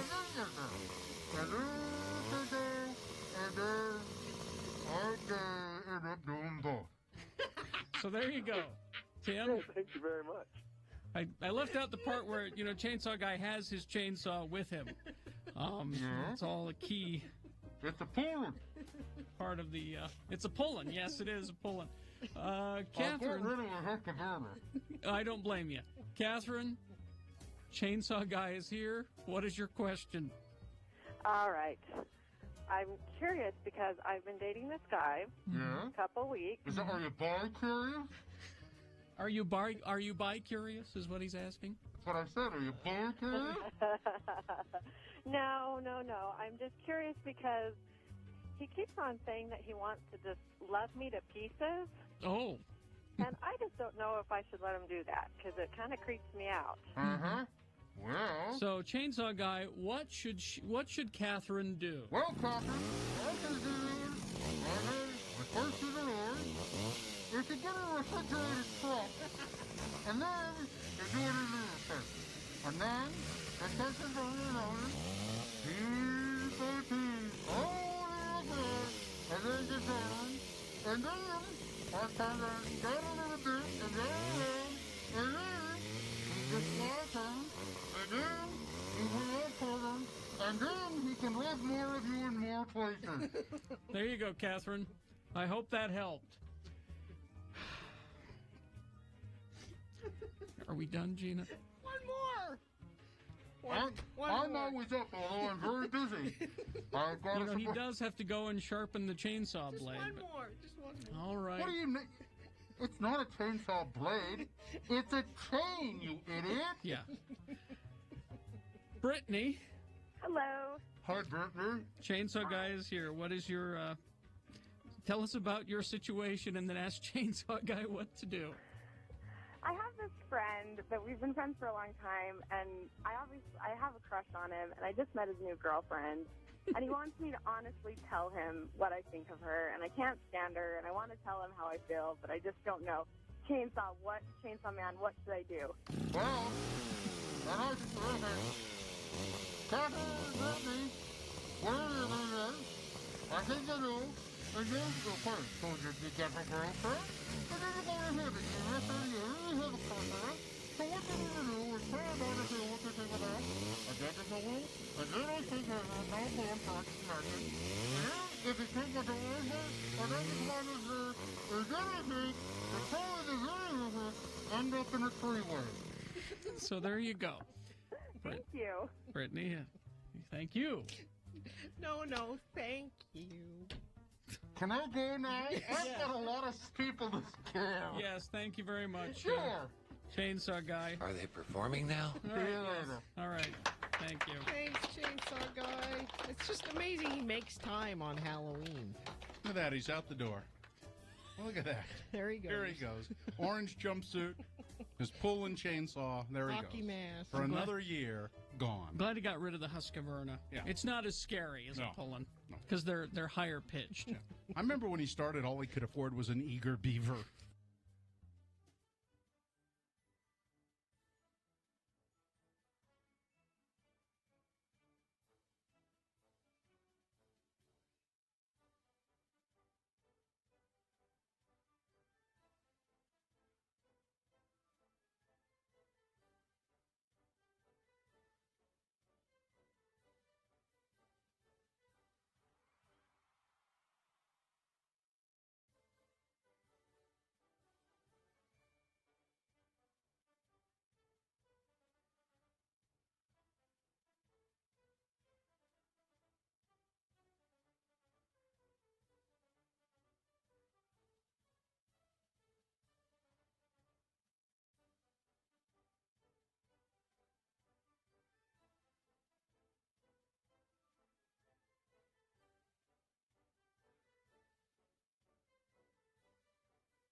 Because, well, over the weekend anyway.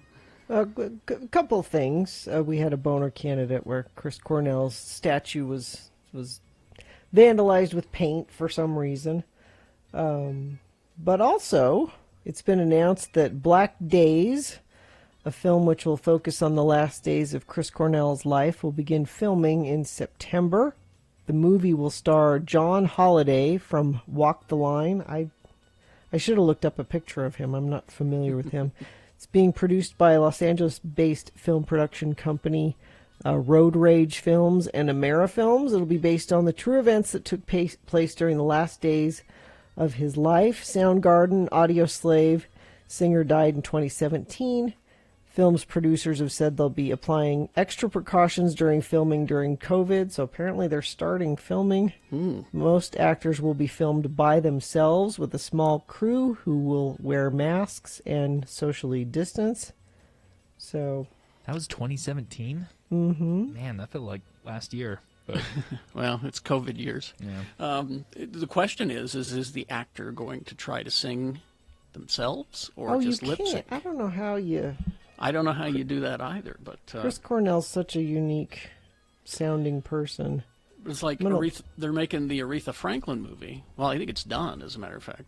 And I think that the actress is singing the parts of Aretha Franklin, I believe. Why would you do that? I don't know. I don't know. It's one of the problems I had with the Rocket Man movie. With Taron Egerton sing. I mean, he can sing, but just when you're playing the part of such an iconic voice, when I hear those songs, I expect to hear that voice, and it just doesn't sound right to me to hear somebody else sing them. Well, the problem with the Rocket Man movie wasn't necessarily the movie itself. It was the marketing. They led us to believe it was a different movie than what it was. Well, they led us to believe it was like Bohemian Rhapsody. It's just going to be kind of a straight-ahead biopic, and that's not what it was. It was more of a Broadway musical, using the songs of Elton John and a character playing him.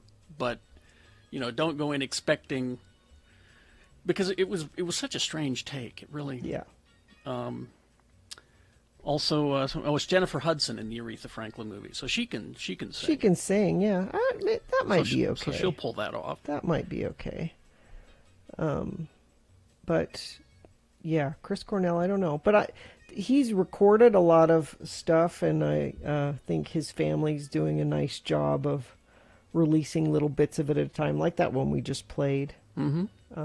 So he's been gone for a while, but you get a little bit of new stuff still trickling out, which is kind of nice. I'm curious as to how honest they're going to be with the Chris Cornell.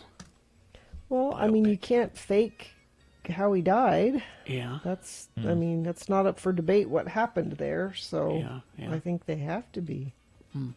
Where was that statue that was found? Up in Seattle. Seattle? Yeah. Okay. Thought so. And they just poured paint on it. Nobody knows why.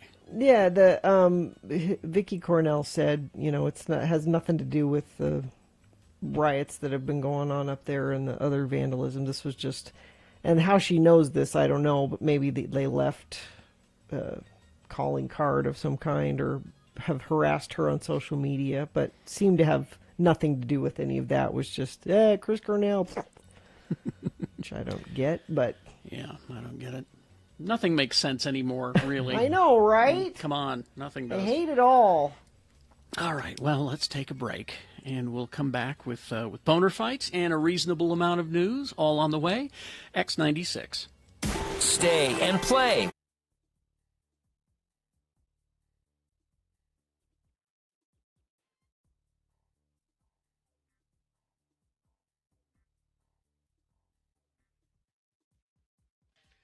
The lightning round of Ask a Bullfighter. You could still get in a phone question if you want, 801-359-9696 or 877-602-9696. But we have a lot of text questions. How about your health insurance, Ammon? They must be some. There must be some restrictions, or you have to have. You must be risky. You have to have special health insurance, or what? I don't. It probably would be a good idea if you. You've had injuries. Good idea. Just thinking about this, are you? All right. Hey, wait a minute. Why didn't I think of that? So what do you? I mean, has your health insurance covered you so far?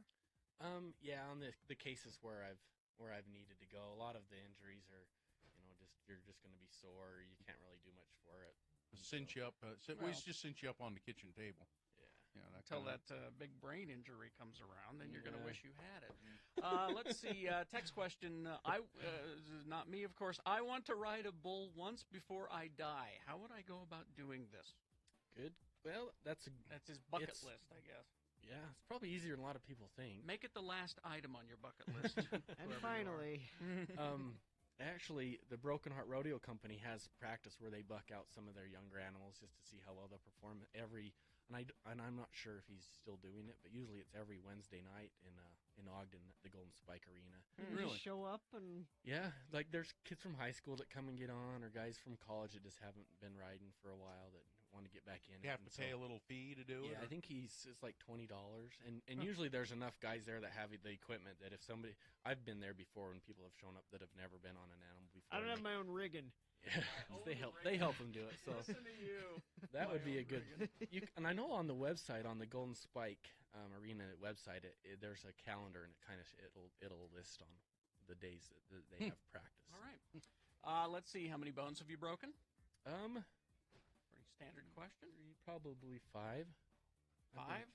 What was the most painful one?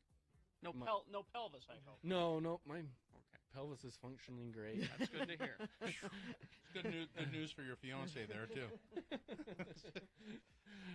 My worst injury is probably my ankle when I broke it, dislocated it. Have you ever seen a rider or bullfighter lose their life? I have not. That has not happened. Okay. Not where I've been. Thank goodness. Let's see. Do you have to be a big guy to be a bullfighter? Yeah, I would think because you're over 6 feet. I would think you'd want to be a little guy, like a smaller target.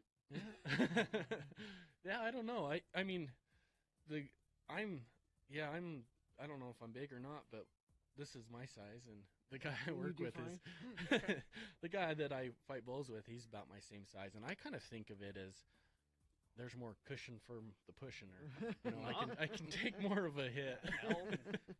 And so maybe if I was a little smaller, maybe if I was smaller, I'd break more bones because I got some padding. I don't know, but let's see. Growing up in Franklin, Idaho, where there was nothing to do, have you ever gone cow tipping? No. I actually we tried one time to see how close we could get, but they weren't really sleeping. So. Well, you got to make sure. Isn't that just a myth? I kind of think it is. You can't push a cow over when they're asleep. Gina? I'm going to look it up. That's bull. Look it up. That's bull is what that is.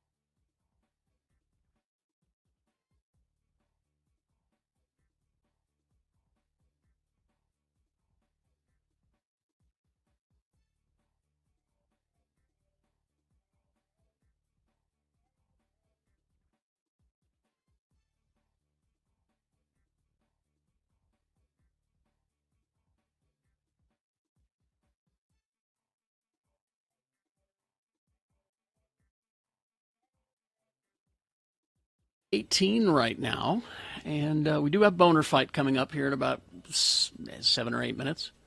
So before that, a reasonable amount of news brought to you by Newer car, lower payment guaranteed, or you get $500 cash at Strong Volkswagen, and 662 is still in effect. That means 6 months, no car payments, 6 years, no interest, and your rent or mortgage paid for 2 months. StrongVW.com.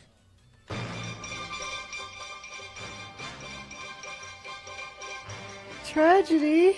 We had a couple of tragedies over the weekend. Justin Townes Earl, an award-winning Americana singer-songwriter and son to country rock troubadour Steve Earle, has died at the age of 38. It's with tremendous sadness we inform you of the passing our son, husband, and father and friend Justin. A message was posted on his Facebook page. Now, I know our good friend Sammy Brew, local Americana singer-songwriter. Justin Townes Earle has kind of been he has been his mentor. Really? He was quite instrumental in getting Sammy some more national notice, and they've done a lot of things together. And I just want Sammy to know that we're thinking about him today, and know this must be difficult, unexpected news for him. So there was that one. And then former Red Hot Chili Peppers guitarist Jack Sherman has died. And you might say, who? I don't remember that guitarist. Well, Sherman was a member of Red Hot Chili Peppers between 83 and 84. He played on their first album, and he also wrote some of the songs for Freaky Styley. He passed away. Does it even say what he died of here? He was 64. Don't see. Family just says they would like some time right now to deal with this. Not saying what he died from, but former Red Hot Chili Peppers member. Okay. A city has decided to name a sewage plant after John Oliver. They're not happy with John Oliver. What happened? His expletive-filled rant about their city and it made them mad, and they're going to name their local sewage plant after him. Danbury Mayor Mark Bowden, this is a Connecticut town, announced the tongue-in-cheek move in a video posted on his Facebook page on Saturday that shows him at the plant. Quote, "We are going to rename this the John Oliver Memorial Sewer Plant," the Republican mayor said. "Why? Because it's full of crap, just like you, John." The new name comes after a recent episode of HBO's Last Week Tonight with John Oliver, in which he explored the racial disparities in the jury selection process, citing problems in a few Connecticut towns. In this segment, Oliver noted Danbury's charming railway museum and its historic Hearthstone Castle. "I know exactly 3 things about Danbury," he said. USA Today ranked it as the second best city to live in 2015. It was once the center of the American hat industry.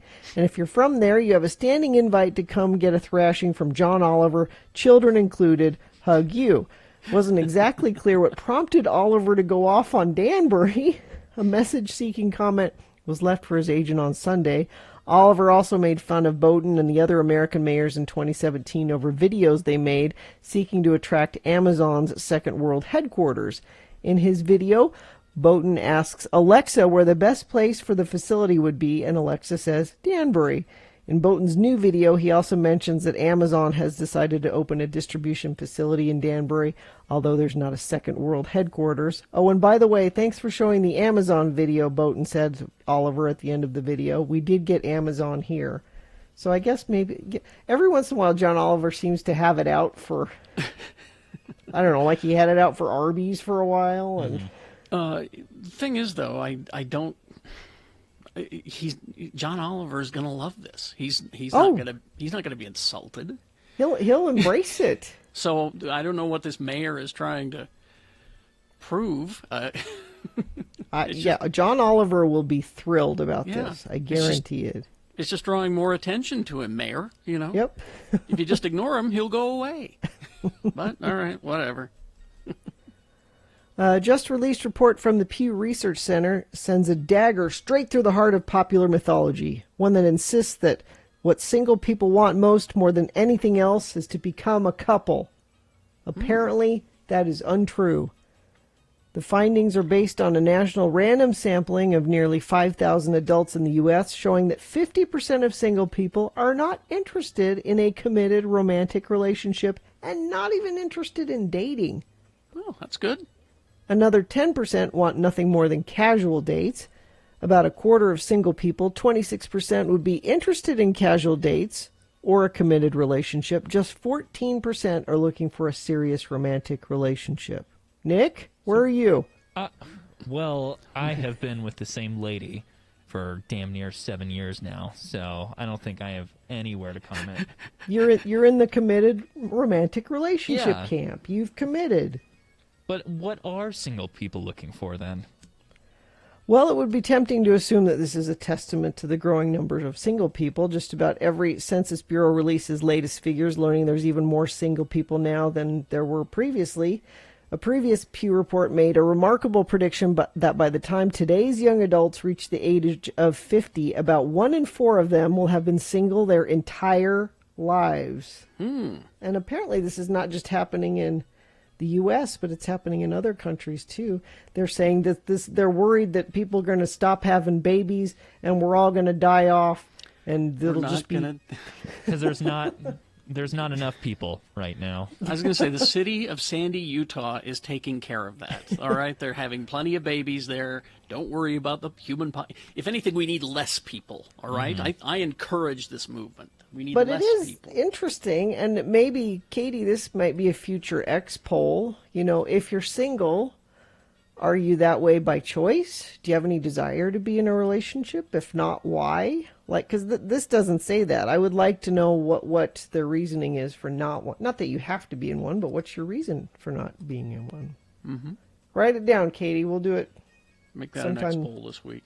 Yeah, she's got it. All right. Is that all the time we have, Carrie, or do you? No, you have time for another story, probably. Well, let's see. I think we need to revisit the nudists. Please. Do we have to? Well, we did this story at 6 o'clock. Maybe people now missed it, and this is important information for them. French health authorities have warned about a very worrying outbreak of coronavirus at a famous nudist resort in the country. At least 95 people at the resort, 30 miles south of Montpelier, have tested positive for the virus so far, with more results due this week. In addition, so that's people that were there, but it's a holiday. People go there on vacation. So they're finding more people that have come and gone back to their homes that have tested positive. About 50 more people have fallen ill after leaving. Health officials warned visitors to the resort, which is also popular with swingers, and maybe that has something to do with it, that they must comply with all social distancing measures, including wearing face masks. These are people that don't want to wear pants. They're not going to wear masks. Of course not. France has made masks compulsory in all indoor spaces. And at the nudist resort, there are multiple indoor areas, including shops, banks, restaurants, and clubs. They're not wearing masks. Who are they kidding? But the idea of a bunch of naked people standing around with just masks is a very funny visual. Well, they're getting the COVID, so you can be naked. Just put on your mask. About the only appeal I can see for being a nudist is you don't have to decide what to wear or have to worry about something matching. Yeah. You know? That's other than that, I can't think of any reason. People who can't find out color schemes. Yeah, and it's never good naked, by the way. No, when someone says they're a nudist, you just know that it's always bad naked. Always. Yeah, there's this came from the Daily Mail, a UK paper, and they put pictures in. They're blurred, but they put pictures in, and it's none of it's good naked. And as someone in the chat room points out, pants are just masks for your butt. Exactly. Thanks, Axel. Now, I know we have boner of the day to do here. Boner fight, Boner yes. fight, and I don't have it. You don't have the two candidates No, that won? I don't. Oh, rats. No, the Can you go to the websites and look it up? Because why don't I do that? Because number 2 was the winner for round 1. I remembered that, but I honestly couldn't remember. Number 3. Number was the 3 winner is the for winner round for two. round 2. Okay, So I'm going to if you get that can really quick. go to the I'm website sorry. here. I'll play this while you do that. Okay. It's Boner Fight. With Radio from Hell on X96. Sorry, I'm usually not Bill, and I'm Bill today. And okay, boner candidate number 1. I need $30 for bail money. This is Clearwater, Florida. Police said a man in Florida stole lottery tickets from a store and then returned to the same store to try to cash in a winning ticket. He got some scratchers. There's $30 on there. I'm going to go in there and get it. And, of course, the people remembered him and called the police. And now he has $12,000 bond he has to pay. That $30 is going to go toward his bail money. Boner candidate number 2. This is from Zookeeper Jeff Lowe. This is Tiger Garbage Person. So this is ongoing Tiger King criminal drama. And he's facing some penalties for alleged willful animal welfare violations at the roadside park made famous by the hit Netflix documentary series Tiger King. We're hoping he goes to jail just like the Tiger King did, and it costs him money because these are horrible garbage people. I want the people that made that Netflix show to go to jail. That's how much I hate it. Well, All they right? should put money from it toward taking care of these animals is what they should do. Yes. All right, so there you go. Yeah. Those are your choices, 1 or 2. Remember the candidate number that you think should be boner of the day. Which one do you think you should win? Put that candidate number, that single digit is all we need in the message of a text, and then text that to 33986. Pretty easy to do. Or you can call the producer's booth in Salt Lake, 877-602-9696. Use your voice. Or go online, x96.com. And once you get to x96.com, refresh your browser, because you'll need to. And then it'll appear, the box. It says Boner Fight, August 24, 2020. And you can vote there. Pretty easy to do. Boner of the day, we'll get a winner right after these, X96.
Ward boner of the day. Oh. It's under us right There you now. go, Gina. Sorry, I lost you for a second. Try it again. It's brought to you in part by a really loud music bed and bread and meat and Diversion Eatery offers brunch weekends from 11 to 3. Try the steak and egg poutine with a Bloody Mary or mimosa. It's the best.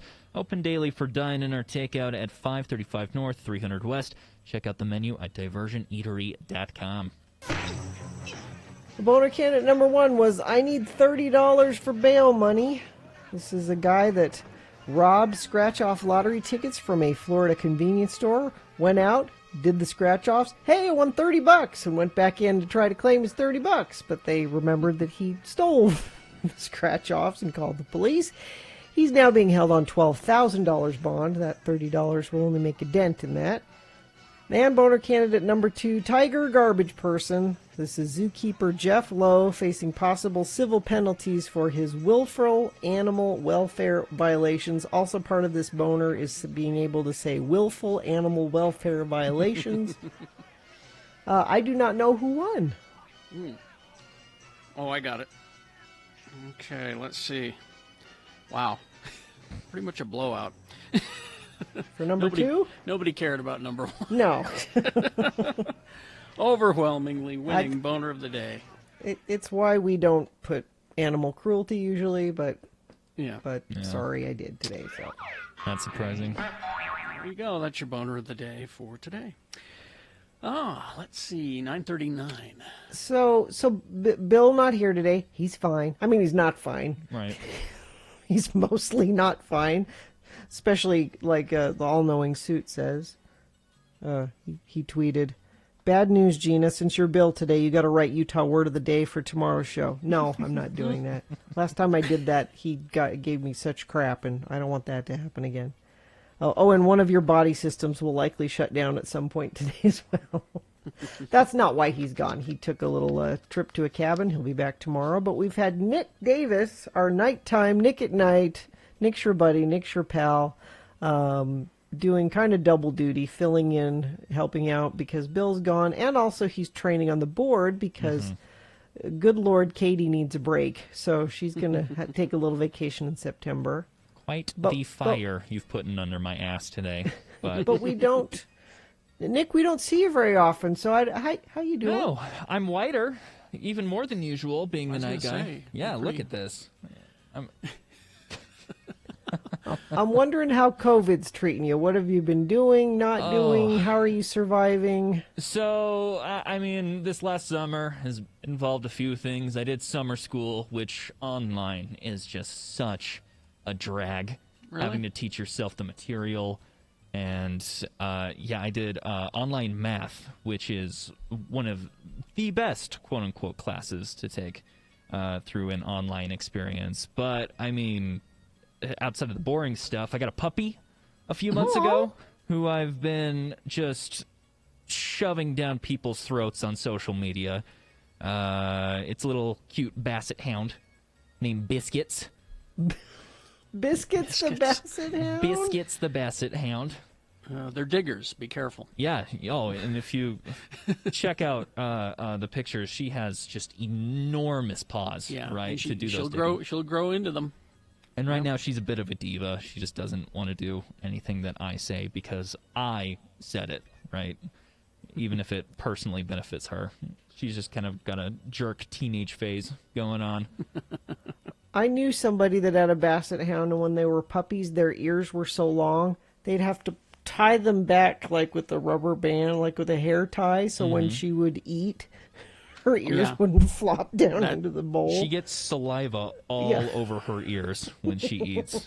And when she's drinking water, she just dunks them. It's a daily chore to clean those ears because it's funny, but she gets ear infections very easily because of that reason. So you just get a little scrunchy, a little soft scrunchy to tie them back. Me and the girlfriend have to like pin her between us so she can't move in the air, and one of us has to like squeeze these cleaning droplets down her ear on a daily basis. And she doesn't look it, but she's 40 pounds. She can push a lot of weight. You got to wrestle her. So It's funny. The past 30 seconds, you could have been talking about an uncle that I had. Hold him down to put the drops in. Put the drops You in. gotta get down there. Go on. Tie his ears back. Yeah. But school, like many people, started back for me today. I gotta go home and actually figure out what I'm doing for my classes after this. But it's nice to be on a regular sleep schedule because of my night show and having purely online classes. I sort of regress to what some might call a vampire sleep schedule. I think a lot of people had that problem, especially when it's up to you. When it's not a class, you have to be at a certain time. When you can just watch a lecture at your leisure, that all shifts. This is the first semester where they've planned around COVID, right? Because even the summer semester was just kind of winging it. So I didn't have any lectures I watched over the summer. I just got notes and had to learn from it. But even though my classes are online, I need to tune in for lectures this semester, which is going to be a lot better, I would assume, than the painstaking process I had to go through this last one. But at the same time, it makes me have to get up for something, because I do the night show, but I slept in most of the day, so I want some time to myself after that. So this summer, I wasn't going to bed till like 3 or 4 a.m. most nights. And when you say get time to yourself, that's video games, right? Is that yes. Yeah. That's the only way to hang out with friends these days, right? So I've actually been able to keep in contact with close buddies through video games. And I know that sounds nerdy, but that's the only social interaction I get. You're like most of the planet. You're not that different. It's contact through the gaming. I've been more lenient with Mohammed. We used to have you can only play so much a day or what, but through COVID, that's how he hangs out with his friends. So I've been way more lenient about his video game online friend stuff. Yeah, and I'm for the first time in my life, I'm kind of sick of them, only because they're the only thing made available to me. You have a girlfriend, Nick. Yeah, I do. Yeah, she comes over. We watch TV. With it leading all the Emmy nominations, I finally convinced her to watch Watchmen with me. Oh, and really? She loves that. I knew she would, but I think I scared her with how much I was into it, right? I would be like, no, it's awesome. There's these superheroes and this dark universe with squids that rain down from the sky. And she was like, easy there, buddy. I'm not. Well, did you get her familiar with the original? So she either did the comic book or the movie? Yeah, she did a little camping trip a few weeks ago, and she had a long drive. So she had a friend who had the hardback of the graphic novel, and she went through it a bit, but I think it was a little too dark for her. So well, the series is even more dark. Well, she likes the series because it's a bit more socially relevant to what's going on right now. So I think that's a better hook for her. Go have her take another look. I think if she gets through the entire series, because I can explain all the lore to her as it goes on, she'll be more interested to go back and read the graphic novel because that original story is still socially relevant. I know, but. I one step at a time, because again I can't scare her. All right, baby steps. Baby steps. When it comes to geek stuff, it's best not to scare the girlfriend away. Exactly. Sue didn't see my toy room until our 4th date. Really? Yeah. What was that filled with? Well, I mean, is that everything look around behind you? All right. Look around. It's all this stuff. Anyway, we'll take a break. We'll be back. X96. Summer is flying by, and X96 and Men Love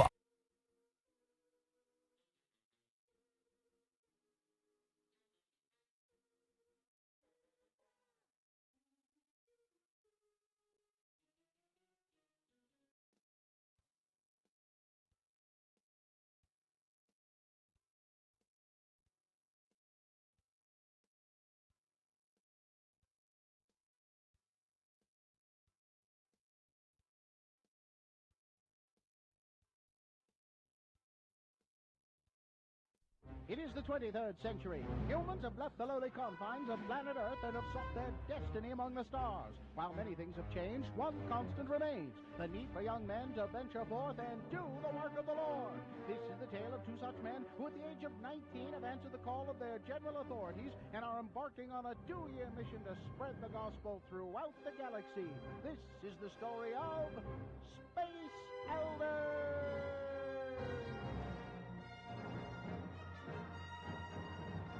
In this episode, we find an old adversary of Butch and Lehigh planning their demise. So, bounty hunter, you will bring me Christiansen? Jabba the Hutt was very fond of his ring. He paid me more for a complete set of missions. Christiansen made me look weak in front of the Emperor. Only by turning Christiansen to the dark side will I be able to regain my place by the Emperor's side. Sell him to that slug, Jabba.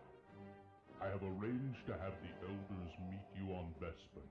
There you can ambush them without anyone noticing. If these elders destine you and the Emperor, how do you expect me to transport them back to you? I prefer my elders frozen. There is a carbonite facility on Cloud City. That should make transporting them simple. Have my credits ready. I'll be right back. Here we are, Butch. Cloud City. It sure looks like the holograms they showed us in school. I don't know, Lehigh. I always get nervous when I stand on a city that's floating miles above the surface. Are you sure this is the right place? Zone Leader Hanson said that we're supposed to meet someone here named Lando Calrissian, right here on Bespin. Well, church records on this Calrissian fellow show him to be a gambler, smuggler, womanizer, and a penny stock manipulator. Are you sure this is the guy? Well, maybe he's ready to turn over a new leaf. Oh, I think that's him right there. Hi, and welcome to Cloud City. I'm Lando Calrissian. I run the mining operation here on Bespin. Can I offer you a beverage? Perhaps some malt? I love a malt. Liquor? Oh, no, we don't drink, Mr. Calrissian. I'm Elder Christiansen, and this is Elder Jensen. Hi. We represent the Church of Jesus Christ of Latter-day Saints. You know, the Mormons. Now, our zone leader said that you might be interested in learning more about our religion. Actually, no. We have some common acquaintances. I've made a deal with the Empire. Well, they'll leave me alone if I introduce you to this guy over here. Elders, this is Boba Fett. Boba Fett, Elders Christiansen and Jensen there. Gotta go now. Got a city to run. Bye-bye. Well, Mr. Fett was up. Well, hi, I'm... Hey, I'm all tied up. Cool toy. I need to get me one of those. We could convert more people if we could just tie them up first. Now, Butch, I don't think we would be allowed to hog-tie prospective converts. Excuse me, Mr. Fett, could you untie me now? One down, one to go. Don't push my companion in that hole! Whoa! What have you done to my companion? Is Butch dead? No, he wouldn't be worth much to me dead. Jabba wants to see him die in person. Your companion is frozen in carbonite. Now, if you would be so kind as to throw yourself down in there, we can get on with this. You're going to take us both back to Jabba's palace? No, you have an appointment with Darth Vader and the Emperor. Cousin Darth? Oh, my. Hey, get over here. Sorry about this, Butch, but I need you to do something for me. Ah! Oh, I guess you weighed more than I thought in this thing, Butch. I'm sorry, Mr. Fat. I hope my companion, who's now frozen in carbonite, wasn't too heavy. Oh, geez, what do I got to do now? I better go for some help.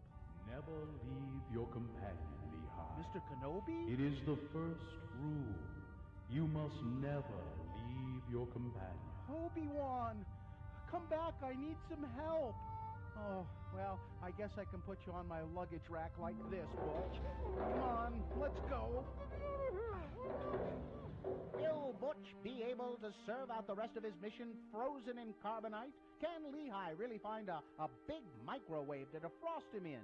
Will Darth Vader ever get his revenge and once again become the Emperor's favorite lapdog? And where does Boba Fett get all those neat gizmos? Tune in next time to hear Butch say... on the next mind-numbing episode of Space Elders!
All right, 9:53. I was happy to hear that. Not happy because I don't want to talk to Todd. I love Todd, but we're not having a Todd meeting when we get off the air. That means I can go put on my nap dress. Nap dress? Dress. Have you heard about the nap dress? Are they playing the virtual Warp Tour coming up? So this is a thing. Do I need to Google image nap dress? Well, you need to talk to your wife about the nap dress, Carrie. Okay. So today is the first day that both of my kids are at school. They're doing 2 days in person, 3 days online, and they both, Monday, Tuesday, they're both in. So this is the first time I've been alone in my house for, 6 months? Mm-hmm. Yeah. And I'm going to go put on my nap dress and take a nap. Good for you. Now, Carrie, if you're Googling nap dress, it's a thing. Mm-hmm. Now, the nap dresses that you're probably seeing are kind of fancy. You know, they look like a dress you'd wear out of the house. Some of them are, but then some of them aren't. So there's this whole thing on Instagram where women are putting on these nap dresses and then like taking pictures of themselves, in a beautifully appointed bed, and that's how they're spending their pandemic. With drool coming out of their mouth while they're snoring? Lounging. Or... No, they're trying to look beautiful. Okay. My nap dress is just basically a giant T-shirt. Well, that's... But it's a dress. It's not a T-shirt, but it's just a shapeless, super soft. And I bought it, and I said, I can't wear those fancy nap dresses. I'm just going to wear a super comfy nap dress. Because there's something about not having pants and just being just long, flowy top and go take a nap. I've been looking forward to this for The nap dress weeks. is the summer's biggest must-have, according to Pop Sugar. See? And I haven't. Here's someone in the writing in the Mary Sue about the nap dress, about how it shouldn't be a thing. No? He says, I have an idea. What if we don't? The idea of a nap dress is wild for a lot of different reasons, one being the fact that a dress you sleep in is just a nightgown. No, this is different. And if you actively are putting on a separate dress in order to take a nap in the middle of the day, it just feels like too many steps. Besides, who's wearing clothing right now? Like real clothing.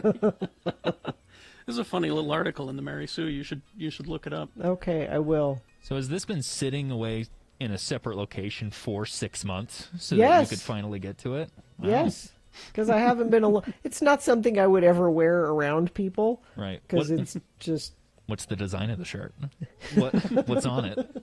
nothing. It's just a gray, gray. huge, soft All right. Well, and see, T-shirt and material. everything I'm seeing as far as nap dresses go, gray is not among the colors that you choose. No, it's they like- usually white or a floral, a white with a floral pattern, or something nice. They're very feminine looking, which is not me.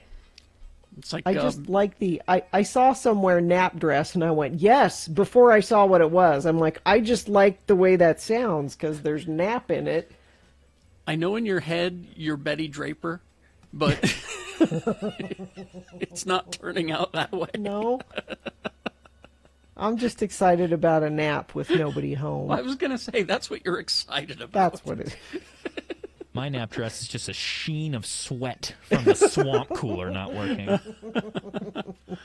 Oh yeah, they used to be called moo-moos, Gina. No, this is different. Is this different? This is different. That's different. Okay. Yeah. I'm just going to go take a nap is basically what. Well, I'm very excited for you. This is a big deal. All right. Let's do the promo and crawl toward the nap dress. Let's see. You start, Carrie. All right. Welcome back to a full week of Radio from Hell, week number 21. Bill will be back just in time for Utah Word of the Day at 7 a.m. Plus, we'll have our State of Utah COVID-19 update for you at 7:45. And, of course, Todd will be with us at 9 a.m. Don't miss Tuesday's Radio from Hell show on X96. Nice. Okay. Thanks, Nick. Yeah. Do you feel good? You feel like you can do this when I- Katie leaves? Yeah, I wrote a list of the good days with Nick, and we're gonna keep tally marks. And we got one. We got one right now. You had barely any hiccups today. There was a few. So Barely any. yeah, catch me weeknights here, 7 to midnight on this very station. If you want Bassett pics, Twitter and Instagram, Nick Drools, same handle for both. NICKDROOLZ. All right. I think that's good. We good? All business? No fires. Fine job, Okay. Nick and Katie, by the way. Live long and prosper, bitches. Don't you know Bill will be back tomorrow? And when it comes to geek girlfriends, baby steps. Baby steps. All right. Corey is next.